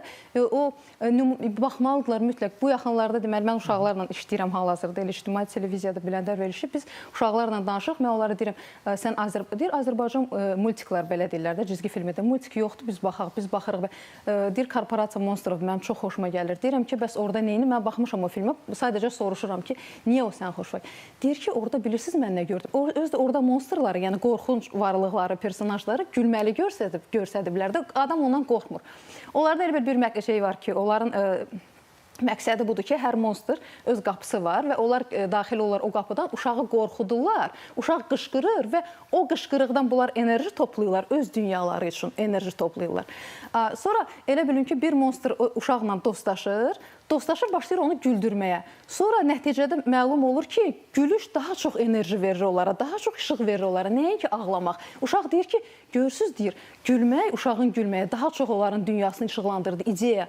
Bilirsiniz, artıq o uşaq başqa cür fikirləşir, başa düşürsünüz. Bizdə də mütləq belə cizgi filmləri olmalıdır. Belə cizgi filmi olmaq üçün də çox İnsan kimi də dərin olmaq lazımdır. Öz peşə və ədalətli yanaşmalısan, inkişaf eləməlisən, gözləməməlisən, özün hərəkət eləməlisən, kimsə mənə nəsə eləsin. Yox. Belə böyük bizim indi kino rejissorlarımız var. Onlar da bu çətinlikləri keçiblər, amma istəyib keçiblər, mübarizə aparıblar. Mühit də olsa çox yaxşı olar. Nə bilim. Çox üzr istəyirəm. Bir kəlmə münasibət bildirim. Baxın. Yaradıcılığa, üzr istəyirəm, sözü təkzib etmirəm, amma sadəcə yaradıcılığa sərbəstlik vermək olmaz. Yaradıcılığa sərbəstlik verəndə humanistliyin patologiyası əfəllik olduğu kimi, yaradıcılığın da patologiyası fantaziyalara əsaslanır. Yaradıcı adama sərbəstlik vermək lazımdır. Xanım yaradıcıdır, ona sərbəstlik vermək lazımdır. Amma yaradıcılığa yox, yaradıcılıq çərçivəyə sökənməlidir. Yaş həddini, cinsi, milli mentaliteti keçə bilməz. Mümkün deyil. Biz dünyaya çıxmaq istəyiriksə, biz öz milli fonumuzda çıxmalıyıq. Amerikada belə geyinirlər, biz o cür filmi çəkə bilmərik.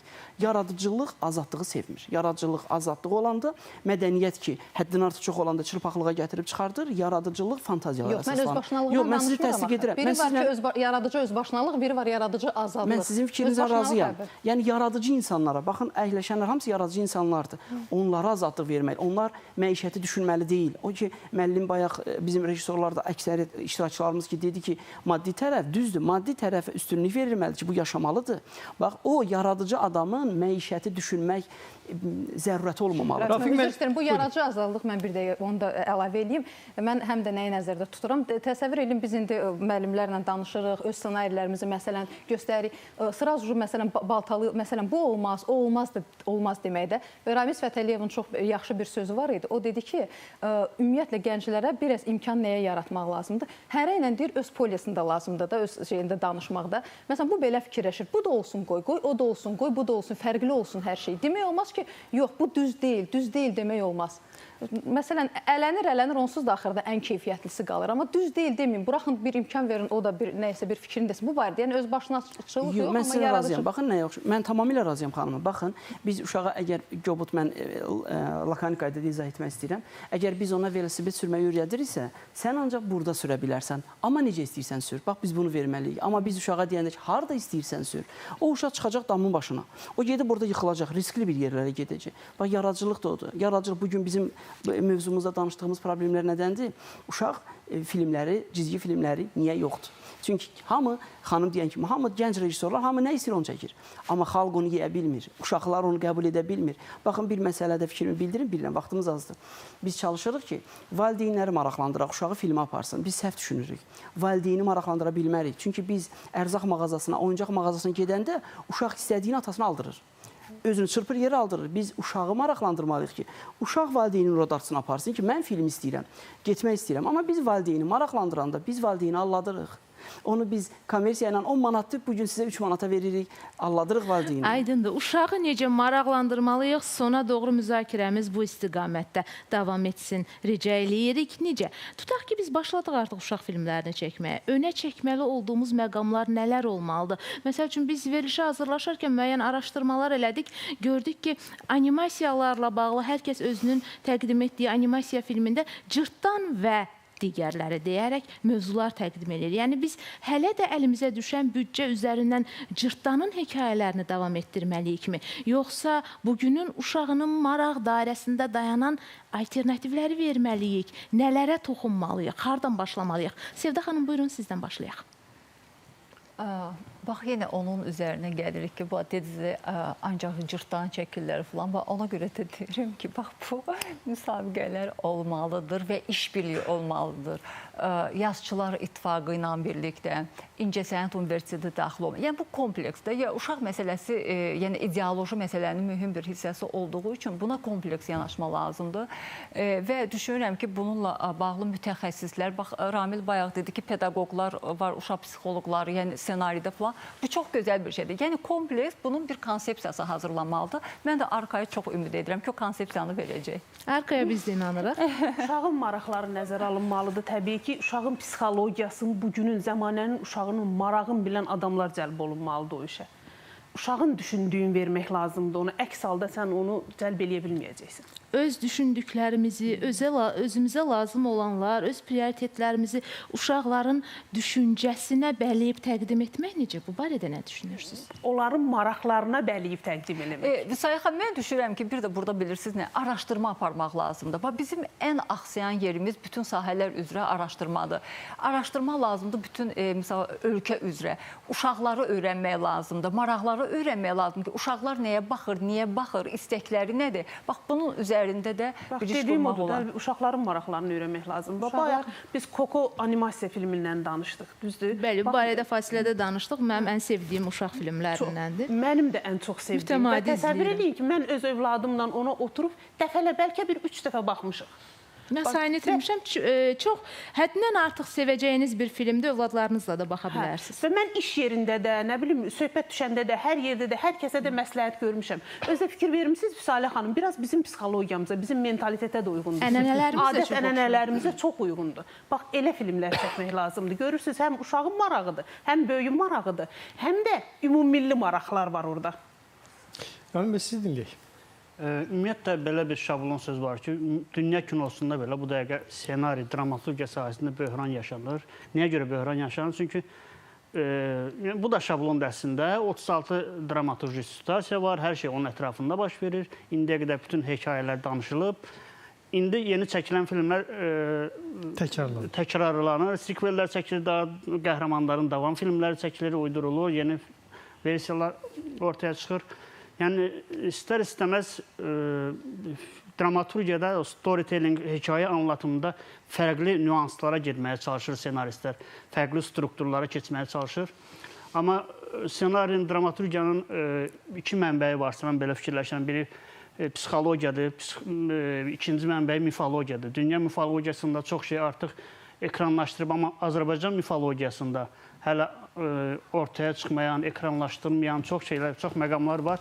Onları müasir hekayələrə tətbiq edib, onları gözəl şəkildə məncə filmə eləmək var. Dolayısıyla Cırtdanın sərgüzəştlərini çəkək deyirsiniz. Cırtdan sizin bəlkə də mifolog nağıllarda var, bizim nağıllarda şifahi xalq ədəbiyyatında falan var Cırtdan, amma o artıq bəlkə onlar onun davamını qəhrəman kimi bilməm, davam etmək, sequel yaratmaq üçün eləyiblər, amma istənilən halda müxtəlif variantlar fikirləşmək lazımdır. Yeni qəhrəmanlar eləmək lazımdır. Olsun özündə, amma bugünün Cırtdanı olsun. Və problemlər odur ki, biz o ssenari müsabiqəsi elan eləyəndə gördük, həqiqətən də ya bilmirəm, yaxşı ssenaristlər müsabiqələrə qatılmaq istəmir, istəyirlər ki, onlara müraciət olunsun ki, gəlin ssenarizi verin, çəkək. Ssenari kasadlığı bizdə çoxdur, həddindən artıq, yəni o qəbul olunan ssenarilər arasında indi bilmirəm, Kino İttifaqında bu dəqiqə ssenari müsabiqəsi davam edir. Çox gəlib. O, Ramilin dediyi məsələ ilə bağlı deyim ki, mən bir neçə ssenaristlə söhbət eləmişdim. Onlar dedilər ki, mən hətta demişdim ki, müsabiqə var Mədəniyyət Nazirliyində, mütləq müraciət edin və iştirak edin. Onlardan bir qismi mənə dedi ki, biz onlara skeptik yanaşırıq. Bax, belə bir şey olmuşdu. Amma bizə gəlib indi xeyli müraciət olub, yəni bizim Mən Qadınam ssenarisi ilə, müsabiqəsi ilə bağlı. Skeptik yanaşıblar yoxsa? Yox, yəni yanaşma obyektiv keçiriləcəkmi o mənada? Tamamilə ağırlarına haqlıyam. Bu bütün müsabiqələr hamısı mənə elə gəlir ki, mənasız bir şeydir. Bir nəfər məsuliyyət daşımalıdır. Və o adam hansı ki məsuliyyət daşıyır, o adam əgər o istəyir ki, neysə hər tərəfli araşdırıb siz də demişkən nəticəyə çıxarsın. Özü üçün bir ona deyirlər bədi şura mı deyim, nə bilim bir şura, bir şey qurum yaradacaq, ora ən peşəkarları yığıracaq və deyəcək ki, siz baxın mənə fikrinizi deyin. O qərarı isə mən verəcəm. O da bir forması. Onda da məsuliyyət o adamda olacaq. İndi isə bizdə hər şey tərsinədir. Məmura deyirsən, deyir, neynim, müsabiqədə qalib çıxıb da, mən neynim? Amma hərçəndir, məhz məmur gətirib onu müsabiqəyə qalib çıxartdırıb. Yəni, o dolayısıyla yolla o məsuliyyət hissi mütləq olmalıdır. O məsuliyyət hissi olanda tamam başqadır da, münasibət tamam başqadır. Gətirib qalib çıxartsın Hüseyin müəllim. Amma o dediyiniz, bütün o məsələlərin asılı olduğu bir adam var ha. O adam sadəcə Azərbaycanlı olsun, Azərbaycanı sevsin. Olsun da. Gələcəyimizi sevsin. Bax, o halda yaxşı, müsabiqə də yaxşı nəticə verər. Yox, mən Hüseyin müəllimin fikrinə bir mənada razıyam ki, kimdənsə asılı olanda, kimsə tanışlıq falan olur bu şeylər. Amma müsabiqələr mütləq olmalıdır. Çünki bu bütün dünyada belədir. Kan festivalında belə məsələn pitchinglər keçirilir. Məsələn, Elvin Adıgözəlin Yaşar senarisi müsabiqədə qalib gəlmişdi. Yəni, müsabiqə bütün dünyada keçirilir. Bu çox normal bir şeydir. Festivallarda bu əsas prioritet olan məsələlərdən biri. Sadəcə olaraq bunun strukturu, mexanizmi necə olmalıdır? Şəffaf olmalıdır. Önəmli olan budur. Və ekspertlər peşəkar olmalıdır. Və biz bu mövzuya bir də o zaman qayıdacağıq ki, əminik ki, qısa zamanda uşaq filmləri üzrə də müsabiqə elan olunacaq. Biz də o prosesi studiyamızda qonaqlarımızla müzakirə eləyəcəyik. Kinematograf üzünü uşaq filmlərinə tərəf çevirəndə ümid eləyirik. Biz isə sizinlə gələn həftə yenidən görüşəcəyik. Hələlik. Sağ olun.